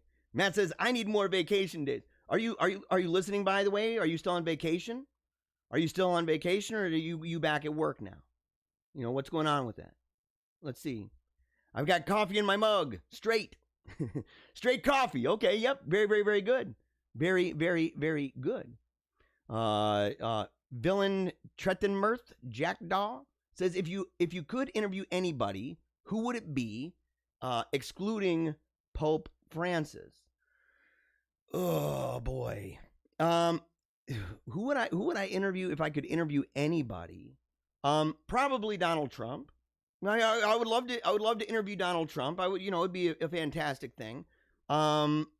Maybe Pat Buchanan, maybe Jonathan Haidt. I would really like to interview Jordan Peterson, because I would have some serious questions to ask. He's one of those guys that, I like a lot of his stuff, but there's some serious religious issues going on with that guy, and I've seen him kind of shift on some of that in a good direction, especially since, all the medical issues and things like that. But he'd be somebody that I'd love to interview. Let's see.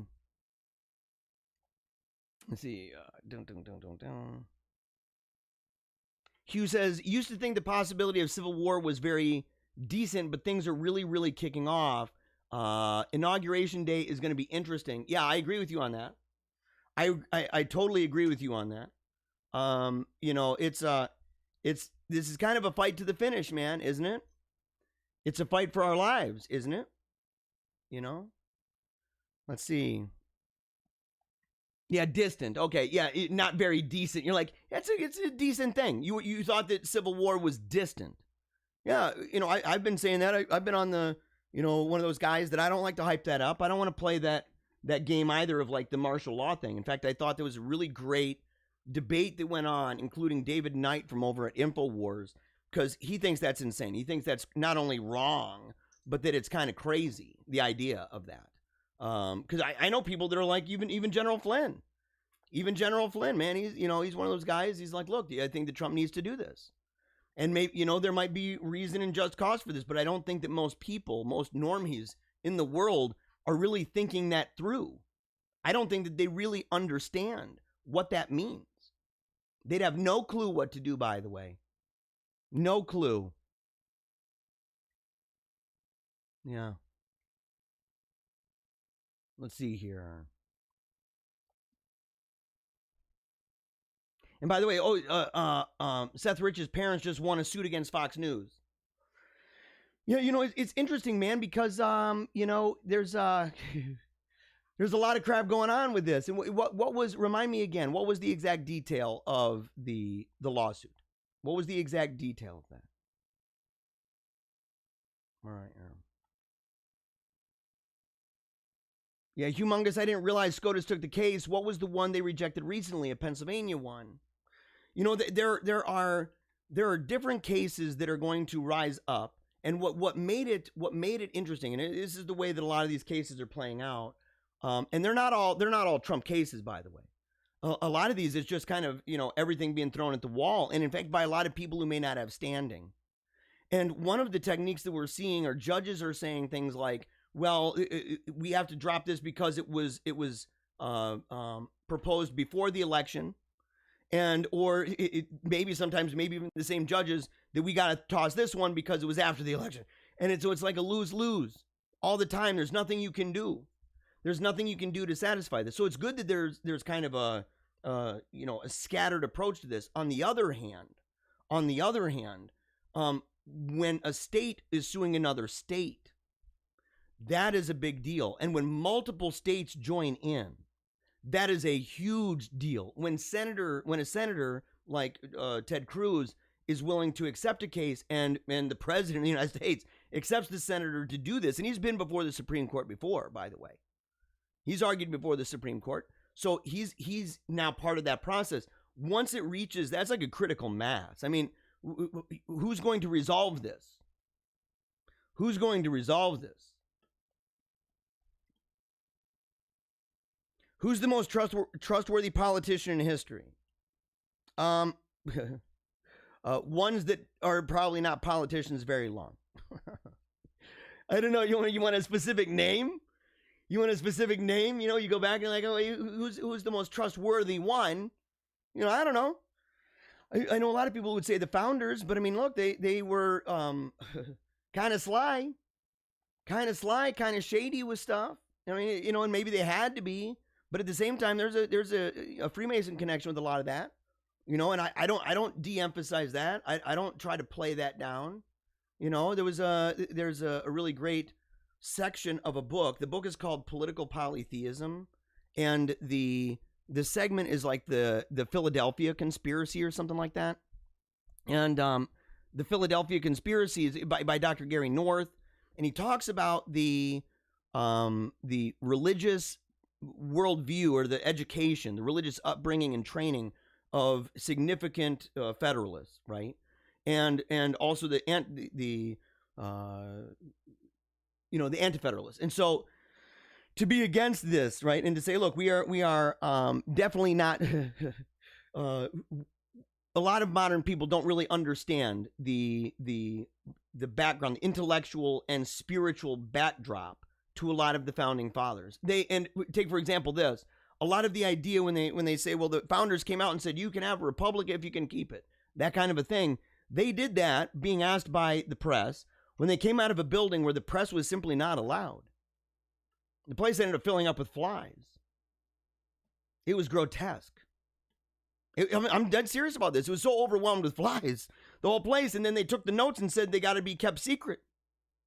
So I don't know if you would say that that's a trustworthy person, and I don't know enough about each individual president to be like, well, this is a trustworthy person on a personal level compared to who they are in public, stuff like that. But I'd say honest politicians, take Teddy Roosevelt, for example. I'd say him. Let's see here. Mahatma Gandhi says Biden will pardon Sonny Boy. Probably. He probably will, man, because he's in on it too, by the way. Like, that's the other thing. It's one of these matters where now they have to talk about it, and that's another changing the goalpost. Think about this, man. Think about what we just endured, guys, when the media, for weeks and weeks and weeks, said there is no story there. They wouldn't even mention it. They ended up blocking. Twitter ended up blocking and censoring the New York Post. Think about this. And then after it, now, you know what they're doing now? They're saying, well, he's being investigated for tax fraud. Here's why you should take heart. Okay, I get it. You guys are comforting each other. That makes sense. But what's up with this? Why is there even, if you say there's nothing there, me no see nothing, me no hear nothing, you're hiding behind the curtain like a little kid, like my little boy does. He hides behind the curtain, then pulls the curtain so you can see him, then hides behind the curtain, then pulls it open again, and you're like, oh my gosh, where'd Louis go? It's like the media thinks that's how it works with them. Insane, man. Totally insane. But now, look at the way the goalposts have moved. Look at how they moved. All of a sudden now, oh, look at this. Yes, it's real. Just like the shenanigans. There's no such thing as that. There's no evidence of that. We won, by the way. We won the info war. I need to be specific. YouTube is going to be like, oh, I heard it. He used both. Give me a break. We were right. We were right on this to say, look at what you can see. And then they changed the tune. Oh, yeah, well, here's my new excuse as to why it doesn't matter. Then we showed that was garbage. Then they moved the goalpost again. Here's why it doesn't matter. They did the exact same thing with the laptop. Exact same thing. Again, do not believe them anymore. Cut the cable. Cut the cord. Cut the cord. It's an abusive relationship. They are just bold-faced liars.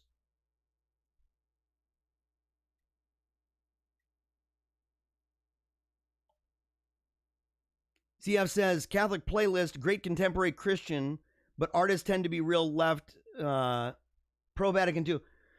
I agree with you on that, man. I've seen some, talking about music. I've seen, what's her name, man? What's the lady's name? She makes some really good music. Audrey? What is it, man? Anyway, really great Catholic singer, but also very, very, very SJW-oriented thing. SJW talking about, happy Pride Day to everybody. We're going out to the Pride Parade. And you're like, what the heck? What's wrong with you? What are you doing that for? Audrey Assad. Yeah, I got you. Yep. Yeah, thank you, by the way, in the comments for that. Let's see. Will Beijing become the fourth Rome after Rome? It's a possibility. They've always been imperial. They've always been dynastic. And so, the idea that impulse is vanishing, it's deep-rooted, man. It's a cultural thing. Charlemagne was trustworthy. Yeah, and by the way, Jay, did you reach out to me, by the way? Are you the guy? Are you the guy that reached out to me? I had somebody send me a message, and I'm wondering if that's you. If it is, I apologize if I haven't responded back yet. Let's see here. You got Garcia Moreno. Let's see here. Man, there's a whole bunch of these comments here. Look at this. New messages. All right. Yeah, there's some in the comments that they talk about. Let's see. Sorry to take it back to serious Catholic stuff, but what do you think of Professor Pink's synthesis of Dignitatis Humanae and pre-Vatican II writing? Does DH exclude all coercion, religious freedom? We can talk about that, including Satanists, by the way. Probably not. I would say probably not. I would not say that. But I'm also, kind of on that integralist line a little bit. I believe in Christ the King. I am a hybrid of the Imperium and the new nationalism. I believe that there's a fusion and a harmony that's there because I think that was born out in a day and age of that.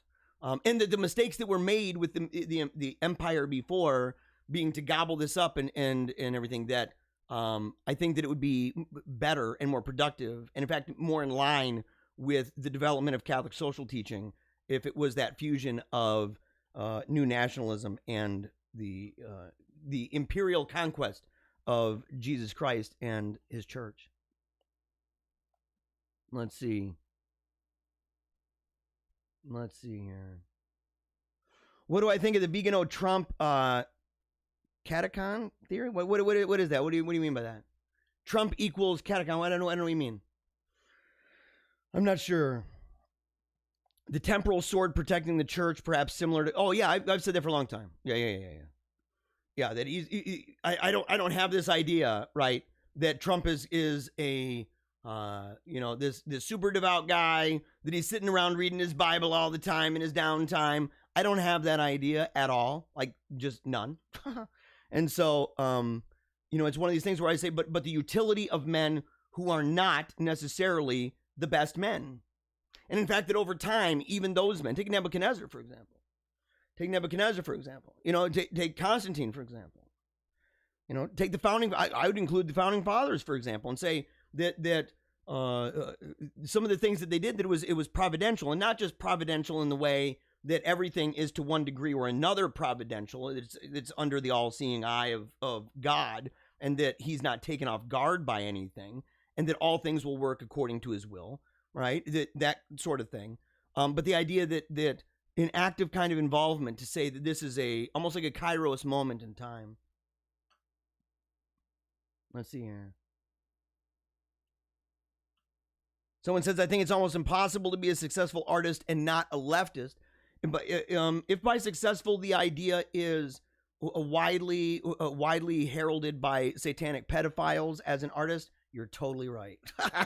It's true. I mean, a lot of these musicians and stuff, if you are a traditional person and you're a right-wing person, the idea that your art, whether whatever kind of medium you're using, music, whatever, doesn't matter. That the idea that it's going to get out there via the conduit known as Hollywood, stuff like that. No, they're satanic. They're satanic. But here's the thing, and it's why. Look, I said I was going to talk about this, and we're going to. We're going to right now. Last question here. I emailed. Okay, yes, I was right about Breck, by the way. Yes, you emailed, dude. Really glad you emailed. If you'd like to email me, make sure you can do that at paleocratdiaries@gmail.com, and I'll get back with you when I can. I apologize. Sometimes it's a little late. Humongous said, how long will things till things improve in the church, do you think? 30 years? Most seminarians I hear of nowadays they profess Orthodox Catholic teaching. And they asked, do I like Westerns? Yes, I absolutely love Westerns. Well, I don't love Westerns. I really enjoy Westerns. I was talking yesterday, although this would be a Midwestern, I really like Little House on the Prairie. But I like the Good, the Bad, and the Ugly. I like that. In fact, I like the entire trilogy of that. So that's one of them. I grew up on that, man. My dad, we used to watch Ponderosa. Or, what is it? Bonanza. Oh, was it Bonanza? You used to watch that. I used to watch the Rifleman. Used to watch that as a kid. It's been a long time. Okay, so it's been a long time, but I used to watch that, and I recently we did a movie review for Paleo Cheese of Butch Cassidy and the Sundance Kid, and we did that, and that was a great one. We had a really great a guest too. His name's Joe Lansdale. He's amazing. He told some really great stories. He's from Texas. So, and people asked, what equipment software? Dude, I've got all these questions, man. What equipment software do I use for broadcasting live? I've got OBS, and I've got a Canon camera, and I've got myself an AKG mic. So, those are things we can talk about another time. But the question about how long till things improve with the church, okay? How long till things improve with the church? And here's the thing. Well, let me go ahead and get back to Maine. Let me get back to the Maine. Okay. So here's a book. I don't agree entirely with this book. In fact, I think he's just dead wrong on the idea of the church not having social teaching. It made me suspicious of other parts of the book. I'm like, but it was wrong in his targeted criticism of Catholicism. In this book right here, okay, this book is called Millennialism and Social Theory. And so while I disagree with a significant amount of things that this guy says throughout the book, he's a Calvinist libertarian. I am neither of those things. I am most definitely neither of those things. But I've said before that we need to construct and we need to understand social teaching. We need to understand social theory. What is it? We need to understand things like, what is news? We're going to talk about that on Monday's show. We're gonna cover a different book, and that one is from the book What is TV News? And that is by Neil Postman. But in this book here, there's a good breakdown here. There's a good breakdown, and it says this. It's under Defining Social Theory. And it says, social theory is the view that men adopt to explain how society operates, or better yet, how it holds together. It is the question of the nature of the social bond. Every social theory must offer answers to at least 5 fundamental questions. And there could be more. It's at least 5. And I want you to think about this, guys. I want you to think about this because in echoing this book, by the way, you can't beat something with nothing. We talk about, how long is it going to be before the church gets better? How long is it going to be before the United States gets better? How long is it going to be before the economy gets better? How long is it going to be before the art world is no longer completely controlled and operated by satanic pedophiles? How long? And I sit there and say, well, what are you doing in this field? Who else if not you, how are you promoting other people who are doing those things in those fields? Because if you're not, then all we are clanging cymbals. That's all we are. If we aren't actively engaged in this and saying like, hey, what can I do? It's why I went to school for journalism. I hated fake news. When I originally went to college, at Olivet, when I went there, I wanted to be a teacher. I wanted to be a teacher and work in classical schools with a classical curriculum. Schools like Hillsdale. Schools like where my kids go at Sacred Heart Academy. That's what I wanted to do. Later on, I was assured you do not want to get your you don't want to go through the state programming when it comes to training future teachers, because if you end up doing that at a school with classical curriculum, you're going to find out that it's just they have to rewire you. You've learned all backward, right? Bass-ackward. It's all messed up, man. It's all messed up. So I decided I'm going to go for journalism because one of the things that really bothered me, and I used to do stuff on radio and stuff and talk about this, and on TV, was fake news. And I was really bothered by that. And I was one of those guys, when's the media going to stop being so liberal? I thought about that, and I said, well, you need to actually get involved. You need to begin building up and accept the idea that you're going to start out small. This show is small, man. And I'm perfectly fine with that. You got to start somewhere. You got to use your gifts and talents. And if it's something that you love, and it just happens to have a perk that says it is helping to annihilate the very things I hate while building up the very things I love, then all the better for you. And that's why I did what I did. And it's why I do what I do. But here are the 5 questions. What provides legitimacy to any given institution or complex system of institutions? So, like, for example, what gives legitimacy to a church or a state? What gives any authority at all? And not just legitimacy, but authority. What is it? Right? To any given institution or a complex system of institutions. Number 2, what system of authority binds people and institutions together in cooperative ventures? In fact, what do we mean by institution? Number 3, what are the rules and the regulations of the social bond? And how are they discovered and applied to specific cases in history?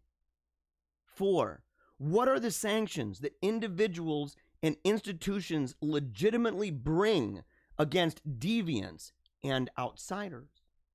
And number 5, what is the view of time that binds men and institutions to both the past and the future? These are questions we've got to ask. These are questions that we're going to delve into on this show.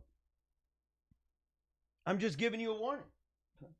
I'm giving you a warning now because I am sick and tired of the New World Order. I am sick and tired of the Great Reset. I am sick and tired of the swamp.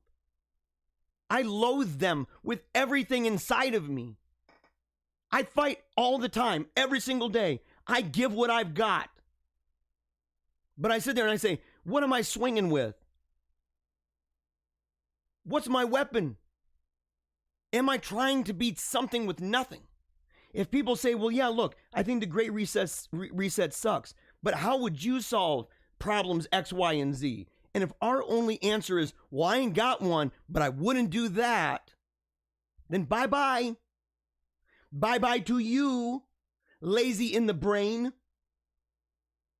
You aren't helping at all, and you're providing and saying, look, don't do that over there. Well, what's the answer? I got nothing. And then people wonder, why do people not believe us? And if all we do, we need to get past this, guys. We need to get past the idea of just criticizing and just finding little problem here, little problem there, little problem here. We need to begin creating these models or recognizing models that are tried and true. That's what I do. Why reinvent the wheel? Why reinvent the wheel? It's easier to adapt something. It's easier to say, okay, well, here's a flaw in this. Here's something we realized over time, because these models are imperfect. Here's what we realized over time. Here's how we could make it better. Here's how, by the way, technology, how those things may impact this. Here's things we must be leery of that we may not have been leery of before and ended up, face splat in wickedness. And it's something we've had a difficult time overcoming. And we have to realize, and so it's not to say, let's stop having a negative counter-apologetic in a way. To say, part of our method is to tear down and show the wickedness, the improbability, and even the impossibility of justice and truth, of order, of flourishing, or even the concepts of these things in worldviews and models that are opposed to God. That's important. But it's not just simply, well, my view, I've shown that everybody else got a leaky bucket. I see that everybody else, I've shown that you guys, all of the water's falling out of the bucket. Look at you. And people are going to say, well, why doesn't yours have a leaky bucket? And if you're not able to provide that, to say, look, here's my view of economy. Here's my view of media. Here's my view of art. And you don't have to be a scholar. Not every single person has to know all that stuff. I don't. I study my brains out. I've read a bazillion books. I've gone to school, man. I've traveled around. I've talked to people. I've done some really cool things throughout my life with some really cool people. And I would like to think that I've learned from these things. And yet at the same time, the more I learn, the more I realize I don't know. And so I learn more. But you got to plug in with other people and you got to say, look, let's work together on this. It's a division of labor. Which, by the way, division of labor, that is a wonderful, wonderful blessing in the design of creation. It's just true. It's just true. And it's essential to our view of social theory. We have to be able to put something together that says, and not just put it together in the abstract, because we don't want to be the person that is like, and I don't want to throw libertarians under the bus with this, but this is true. A lot of times when people talk about certain libertarian ideas where we don't want the state at all. We don't want the state at all. We're going to live this way. And you say, give us an example of where that has actually happened. Give us an example in history of how this plays out. It's a tough thing. They don't have a lot of that. In fact, they may have really crazy, terrible places in Africa. And you're like, yeah, but that's kind of the warlord concept that I'm warning about with that. But we need to be able to look in history and find out not only the strengths of those various models that we talk about, or policies and positions that we talk about and the principles that they are founded upon, wherein they make sense, whereupon they make sense. But we also need to see in what ways did they fail, or maybe more importantly, or just as importantly, how does the enemy describe that as a failure? How? What are they doing? How are they describing it? How are they securing themselves? If they sit there and they describe, for example, monarchies, right, with kings, and they talk about the tyranny of that, well, that's why we need democracy. And so they say, we need democracy. And they do that crap all the time. This is what democracy looks like. And they do that, and they think that that right there is the resolution. That is how you solve this issue. And it's like, dude, we can point out how, in fact, there is a greater degree of tyranny, even of taxation, under quote-unquote democracy. You have to be able to see what is their argument. And I'm not even proposing that necessarily, but just simply saying you have to hear, how does the enemy, how does the opponent, how do they describe your system? How do they describe theirs? How do they describe your weaknesses? How do they describe their strengths while hiding their weaknesses? And in fact, what are their weaknesses and what are their strengths? We need to know these things, because otherwise, all we are, again, just clang, clang, clang, clang, clang. That's all we're doing every single day. And you know what? The truth is, I won't have any part of that. I'll pack up my bags and walk out. I got better things to do with my life than to just come in here every single day and say, I don't like this, I don't like that, I don't like this. That's bad. Why are they doing that?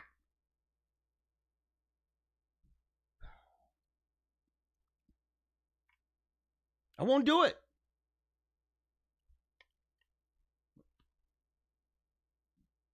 It's one of those things, you know, you sit there and you say, in that regard, you're just simply reactionary. So I want to join together with people too. Are you artistic, by the way? Do you love art? Do you love it? Are you an inventor? Are you somebody who loves economics and you study economics? Are you somebody who knows how to put together nonprofits? Are you somebody who's a journalist or a researcher? Are you a scientist? What are you? How do we come together? How do we provide for each other in a powerful way to create living models, little labs all over the place that say this right here, and realize people are going to say, well, how does that apply on a big scale? You need to be able to demonstrate and to show how those principles don't just apply to your locale, but are just as equally true in how they can provide benefit financially, spiritually, physically, socially, all over the world. All over the world. Otherwise, you know, what are we doing? What are we doing?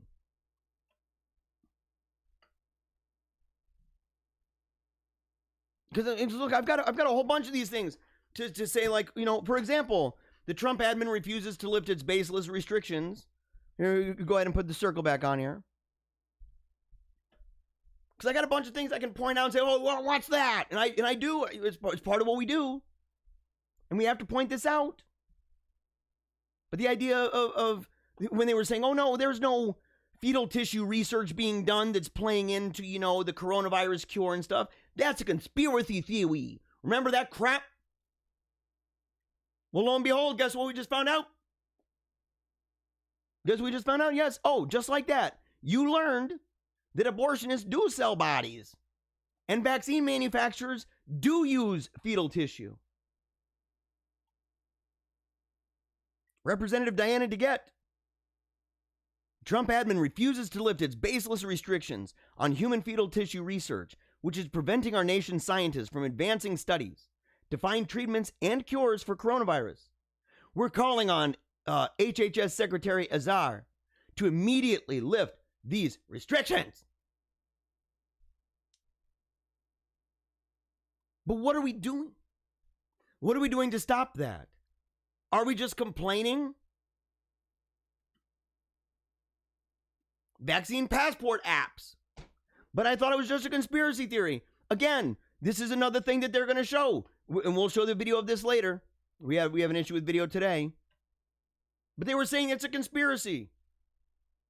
How do you rival the mainstream media? Do you simply describe it as being bad or fake or dumb? Do you do it by a bunch of tweets? Do you do it by Facebook? And what's your alternative? Who have you lobbied to? Do you even know people who would be able to present an idea for a platform? Are you going to the platforms that are out there? Is that even something you want to do? Do you even understand what news is? Or are you just mad about this? Know thyself.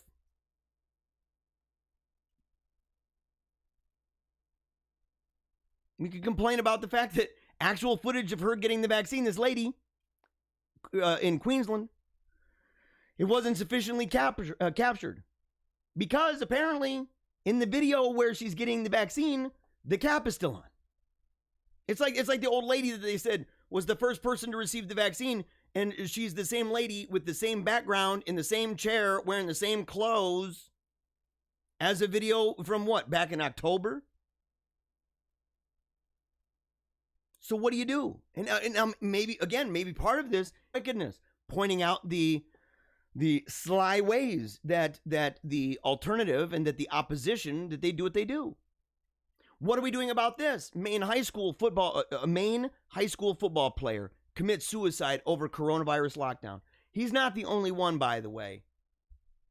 There was a kid, 11 years old? Was it live? Was he with other students when he committed suicide? Is that what happened? What are we doing? Where are you? Where am I? What are we doing? And I'm not saying to run around like a chicken with your head cut off. We got to think, man. We have to network, form leagues. I've said this for a long time. When I talked to this Republican, I'm just going to get right back off that. I can't take this right now. I'm sorry, guys. I can't freaking take this crap. Oh, 5 California lawmakers dying outside at a restaurant amid restrictions. Great. Good for them. A bunch of raging hypocrite scumbags, pieces of crap. Screw all of them. Screw all of them. We're going to drive them into the freaking dirt.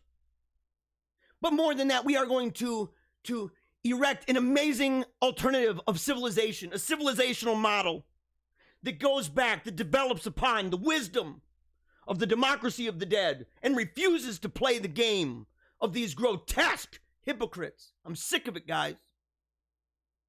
I'm sick of it. I'm done with this crap. I'm done with it.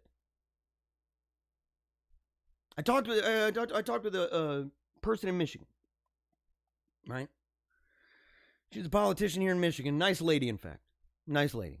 And we're talking, I remember asking her early on, I said, so I felt that the Republicans were kind of treating coronavirus also as a kind of tool to say, look, Whitmer's going to just destroy herself.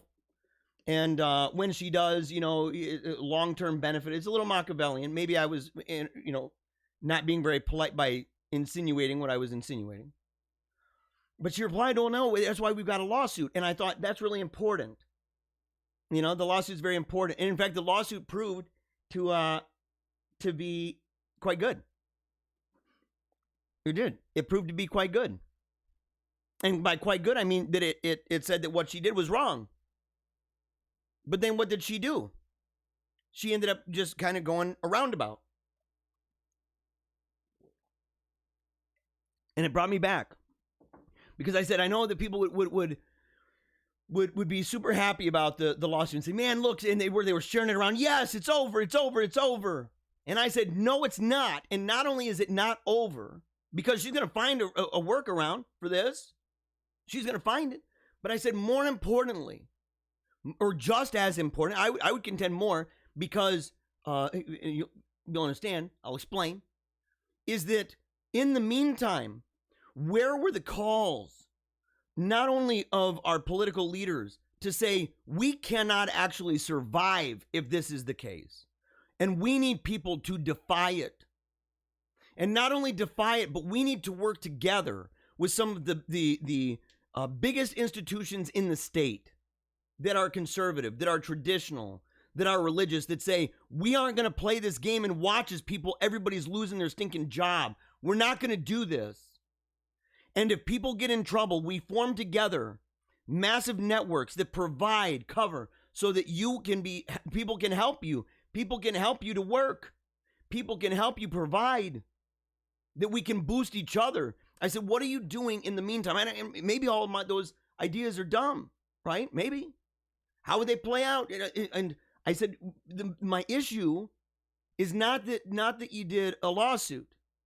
I'm glad you did, but it's a both and, because I said there's two problems. Number one, what about the meantime? The lawsuit's going to take a while. What about the meantime? And more than that, what happens if the lawsuit doesn't end up doing what you're hoping that the lawsuit will do? And the truth is, it was worse than that. Because it did what they were hoping it would do, and then it immediately went back to the way it was. And so now we got to go through it all over again. And all the while, all of that time, the people are helpless, jobless, increasingly feeling hopeless. I was right. I don't have the answers for some of this stuff. That's why it's a division of labor. It's why you need more people.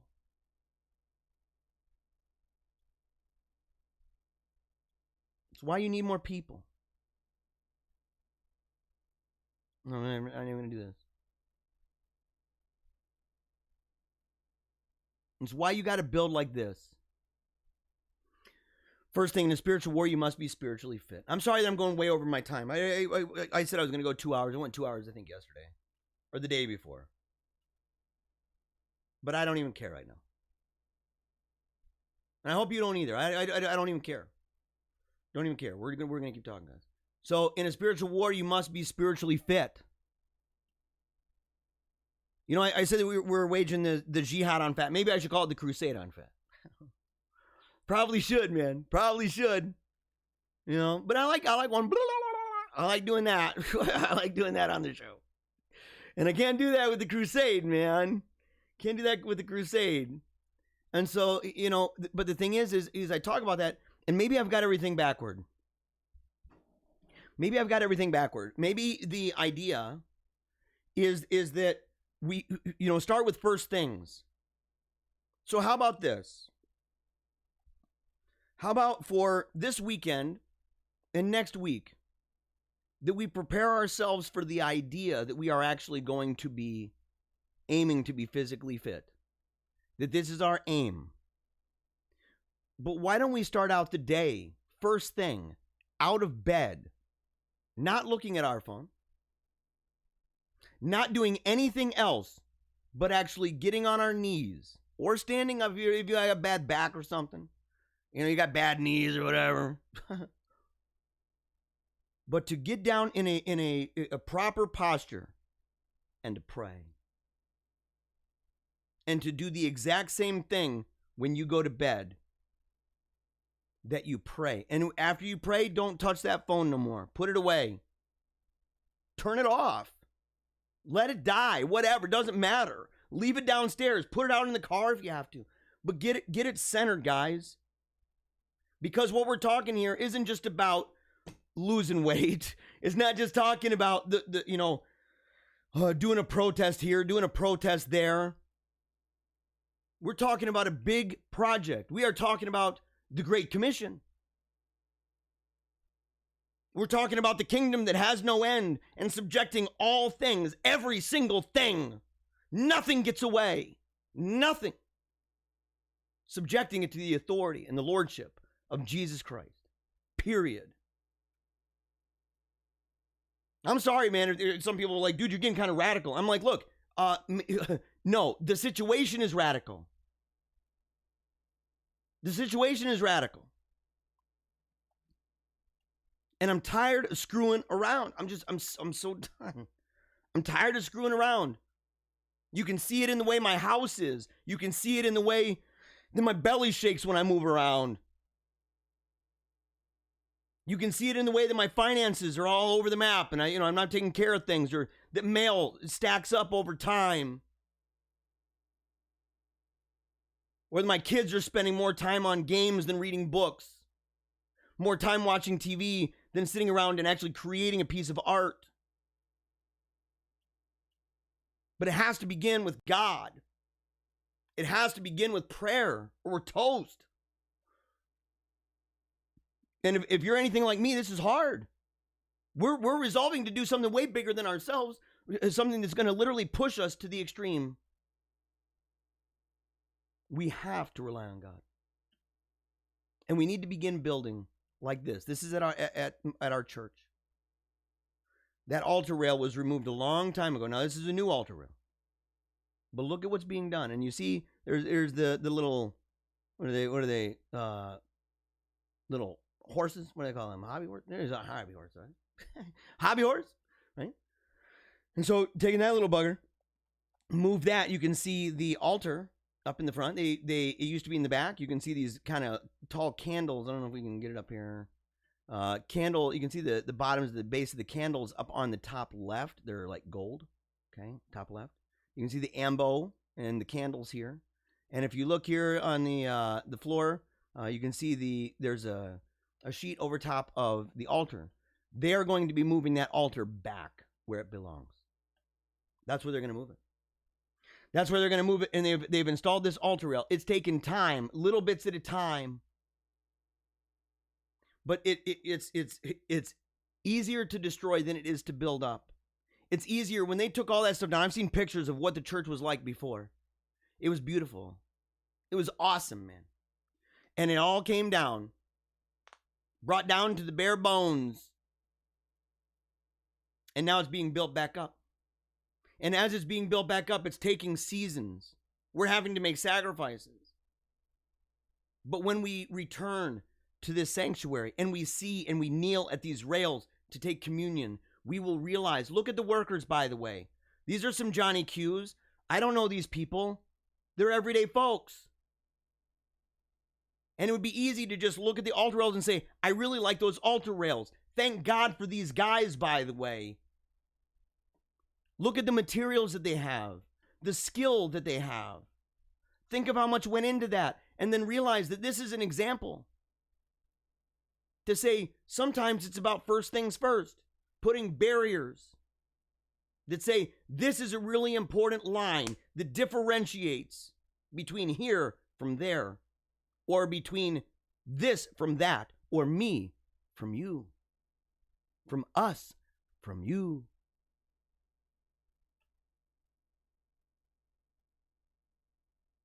And we simply got to do better than this, crap. It was the last thing, Yeah. Behold our newest outreach program. And what is it? Just in, Vatican enters into a global alliance with Rothschilds, Rockefeller, and Ford Foundation, MasterCard, BOA, and others through the new Council for Inclusive Capitalism to create, quote, a more inclusive, sustainable, and trusted economic system. Are you sure this will help us lead men to Christ? We got to do better. So I'm going to end here with this. I talked with my son Ambrose, okay? And I hope that he's okay with this. I hope that he's okay, man. He's going to be like, you're throwing me under the bus on this. And I'm like, no, dude, you are a great example. He's a great example. He's an amazing kid, super smart, amazingly artistic, and he's got a heart of gold. He's changed my life more than once. He plays a very, very, very important role in my story and in the story of our family. Things that he's said and things that he's done. But he recently got in trouble because he wasn't doing homework.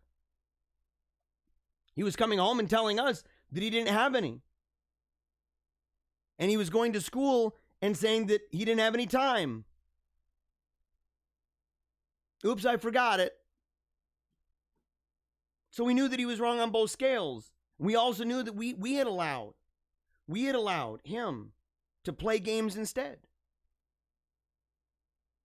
We allowed him to play games or to watch TV. And sometimes it was petty stuff like, hey man, if you scratch my leg, buddy, I do this. My kids will tell you, they'd be like, yeah, if we scratch Papa's leg, then he's going to let us play for an hour or so. I've done that stupid crap. The rule used to be no games, no TV between Monday through Friday, and Friday night, Saturday, and Sunday, and sometimes not even on Sunday, just simply Friday night and Saturday, you're allowed to play games and watch TV. Then coronavirus happened and everything. That's exactly when it happened. Coronavirus happened. Next thing you know, I'm making excuses left and right for them to be able to play.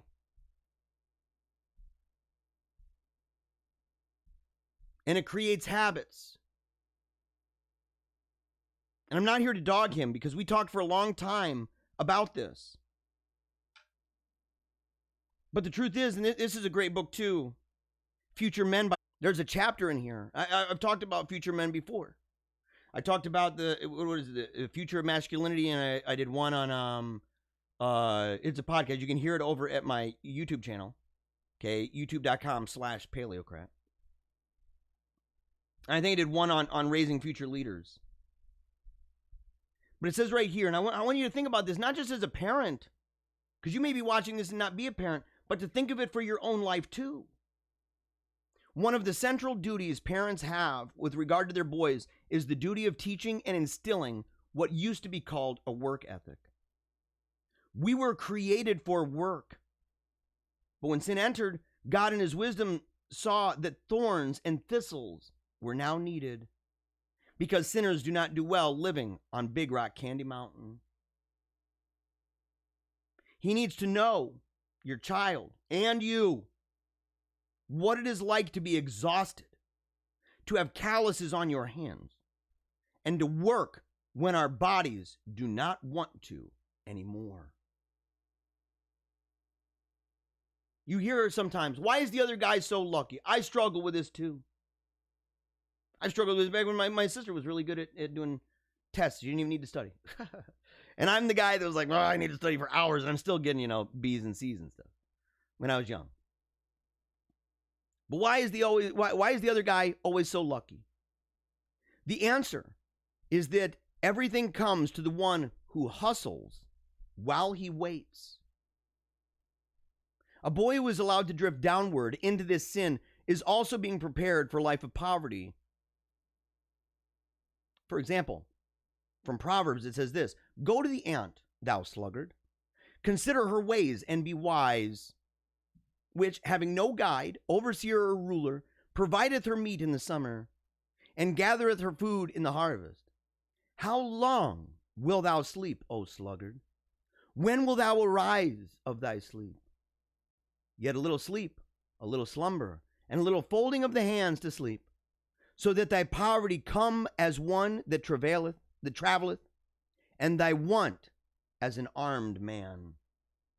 God doesn't just promise poverty to the young man. He promises that it will come upon him like a thug with a gun. Work is a public activity and should be publicly evaluated. A boy steeped in laziness will be evaluated roughly, and he should be. And last, parents who rob their sons of a work ethic have taken from him one of life's most precious gifts, that being the Sabbath rest. I think this is important for so many reasons, and I think he's just dead on the money. And it applies not just to young boys. In the book, it was written for young boys. But you can take this principle, you can apply it, and it was written to parents raising young boys. It doesn't matter where you are. You were made for this. You were made for this time. Look around you and see the wickedness and the evil. Look at it. Stare it in the face. Feel the breath of the monster. Get close enough. Get close enough that you can feel the heat off of its devilish skin. Do not be afraid and work your stinking tail off. Be exhausted. Be tired. Now try to get a good night's sleep. It's good to get 7 hours, right? Try to do that. Make sure the kids sleep enough too, right? You got to make sure. You got to order yourself right. You got to order yourself rightly. You have to do this. But if you truly in your heart, if you believe that the world is wicked right now, that we're enduring evil times, and if you believe that we have a great commission, and if you believe that all power and authority is given to Jesus, and if you believe that everything must be subjected to him until the last remaining enemy is death, and if you believe that you are part of that you are part of that tree that bursts forth from the mustard seed, or you're part of that leaven that's permeating the whole batch, or you are part of that new Jerusalem where the kings and princes and dignitaries of the world are coming in and out of its gates. If that is what you believe, then buckle down, buckaroos. Buckle down, buckaroos. Resolve in your heart right now that it's on like stinking Donkey Kong from here on out. From here on out, it's on. Because it's on here, guys. And again, it's on here. Just saying. All right, my family can come down now. And by the way, as they're coming down, I'll tell you this. Okay, I'll tell you this. Is that that conversation with my son was powerful. We talked about the need to order your life. The need to organize your thoughts, to organize your activities in such a way. And people can be scrupulous about this stuff too. People can be, workaholics. There is such thing as that. And that's why part of this is distinguishing between, scruples and enthusiasms and the kind of work that God has designed for men and women and children to do. And the kind of expectations we can rightfully believe can happen because of the activities that we engage in and because of the endeavors that we've committed to. All right, let's see here. Okay, I'll talk about these comments real quick and then we're out. Talking about the comments, then we're out of here. Let's see here. Let's see here. All right. And some of that stuff was like repeated. I don't know. Yeah, what westerns are your favorites? So like some of that stuff just kept going. Let's see here. My bad. It was Mary Mary. Oh, hold on a second. What's that all about? What's that all about? Should we leave parishes with heterodox priests or try to stay and resolve the issue? I lean toward the prior. Me too. We don't. Yeah. Oh, dude. Oh, yeah. Mom's not gonna be down here. Wolfgang's sleeping. Oh, Wolfgang is sleeping. Oh, no, okay. So yeah, Wolfgang is sleeping. So he's not going to be down here. We live in a day and age where the parish system is a little bit different. We have cars. People are able to travel a little bit more. They're not as, it used to be a pretty hard line on that. And so, yeah, we go to a place that's not necessarily our parish. And so we go outside there. But we also have a good relationship with the parish that we're actually physically, that our home is part of. And I think that there are benefits, by the way, to that.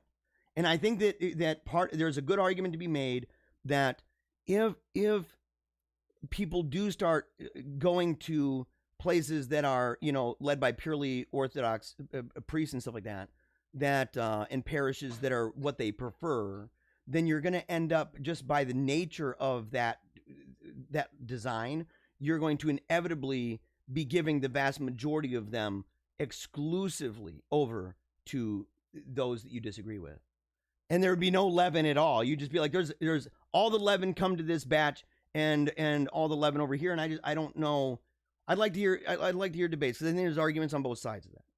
And that's why I think even if you do go to a church outside of your parish, that you should, the parish system that you're technically assigned to, kind of thing, that you are still involved in some way with them.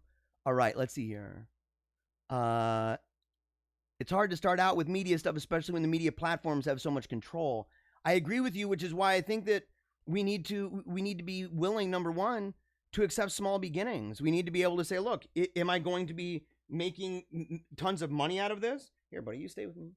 You can stay with me. Hold on. Look at this. Look at this. Here, say hi to everybody. Look at this right here. Look, say hi. See yourself? Yeah, say hi. So I think that I think that we need to be willing to do the small beginning thing and to do it that way. In fact, let's go back to the main. That way you can see himself better, and then we'll go ahead and end the show. What's that, baby? Yeah. Which ones? I already showed those. Okay. Yeah, I already showed those pictures. If you yeah, we'll show them again tomorrow. So okay, you know the you want to go upstairs? Okay, here you guys can take them upstairs. Well, you hold. I'm gonna bring him upstairs. Yeah, and you guys can stay down with me. It's okay. I love my family, man. I love it whenever they're here. You guys got to come on both sides of this. So yeah, so the idea though that we need to be honest about it and say, look, is it going to be small? Yes, it's going to be small. Is it going to be the exclusive thing that we do with our lives? Probably not. Not for a while, in fact.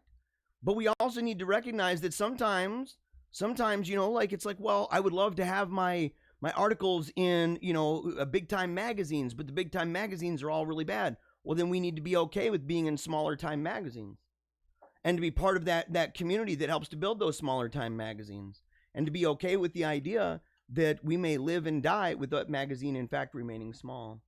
And maybe we should even relearn the art and craft of making zines, which I've thought about doing, and replacing the newsletter system, because MailChimp and others, I mean, you know, they're all over it, and they're censoring too. And so the idea of actually making zines and making something, because if you mail it, people are gonna be like, well, there's the newsletter again. And if your newsletter's crap and it doesn't look very good, then people aren't gonna want to look at it. But if you have something that's actually artistic, that takes a little bit of your time and talent to do, build yourself up, man. Build yourself up and be okay with small beginnings. And don't be jealous of the wicked who have access, because hell awaits them. Let's see. Communism is less about equality, more about providing a stable workforce for the elites who believe they are better able to lead society. Totally 100% true. 100% true. Let's see here. What do I think about the Benedict option? Pros and cons. Pros and cons. The idea that the world has gotten so bad that what we need to do is kind of, you know, maybe even create these small communities of people, maybe even move kind of around each other a little bit.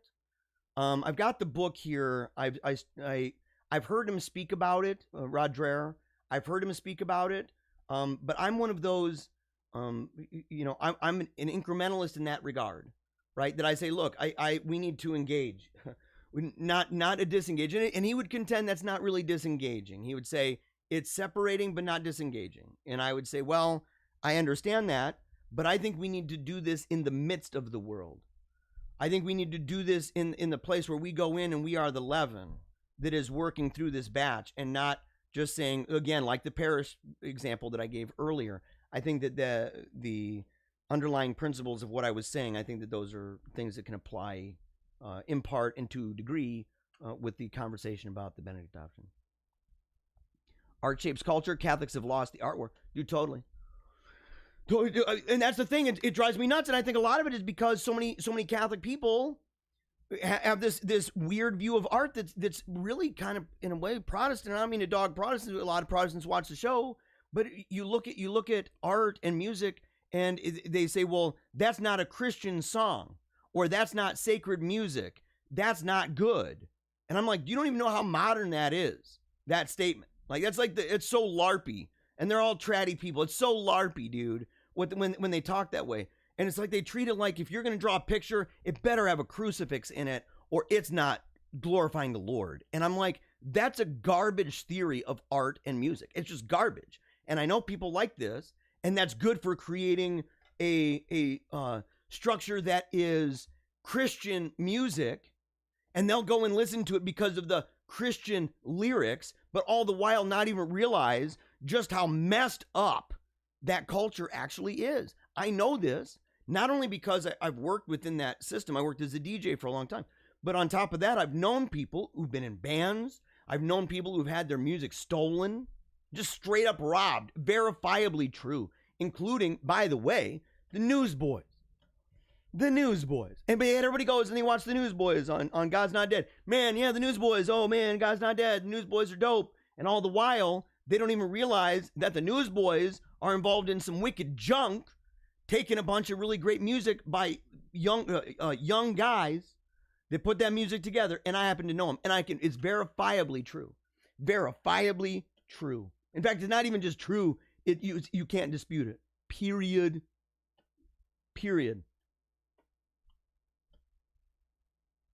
Let's see here. Barbara says, think of those workers. Some may or may not have active faith practices. Think of the leading to Christ as they work to restore the altar rail. And that's why, again, I've said, I don't believe in systems of political economy that treat it as if it only applies to Catholics, and that there are not vessels, in fact, that these truths don't apply to others, and that when they're applied to others, that it works to the benefit of the church and the kingdom. I mean, that's just the way that is. You can see that with this. They're doing the work ethic. They are doing what God has said to do. And in so doing, they are building up. It is benefiting the church, period. Now, some people can abuse that. Some people can abuse that. And they can work really hard. In fact, some people can have really good work practices and do really bad things with that. But it's a tool of dominion, either which way. Let's see here. Thank you for your time, and thank you for your viewers too. Comments help enjoy this format. Have a great day. All right. All right, guys, we're done. We're done. Hold on. No, yeah, and I can't even hear this song. I can't hear the song. Come on, man. Why can't I hear this stupid song, man? It's driving me nuts. Anyway, make sure to go to paleocratdiaries.com for interviews, speeches, and other inquiries. I absolutely love doing it. Would love to connect with you guys. And you got to go because there's going to be a store. Ailey's already working on it. The kids are already working on pictures.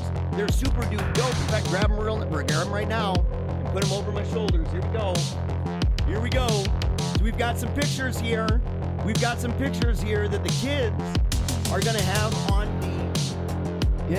on some of the cups and on some of the shirts and other stuff. So make sure to go to paleocratdiaries.com. We're going to be building that. You don't want to miss out. For interviews, speeches, all of that, you can find that information at paleocratdiaries.com. If you would like to subscribe, I encourage you to do it. Subscribe to the other programs that I'm associated with. They're a great show. One of them is Paleo Cheese Podcast, and the other is Meaning of Catholic. And until next time, as we always do and as we always say, never give up. Keep on smiling, and memento mori. If I don't talk into microphones, I don't make that mad cash. Making all that money. Making that mad loot, right? Mind control.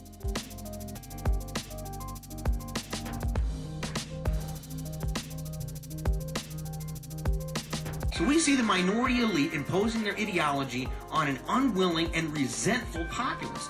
This causes a backlash. People get ticked off. The left is working long and hard to make us feel as if we've done something wrong. Worse yet, that we are the problem. Don't let people just rip on your heritage. Don't let people just rip on your traditions. Don't let people rip on your heroes. Stand up for what you believe, what made you who you are. So unless this disenfranchised majority begins standing up for what they believe in their heart of hearts to be true, I think we'd be left with nothing more than a dirge and maybe a funeral procession.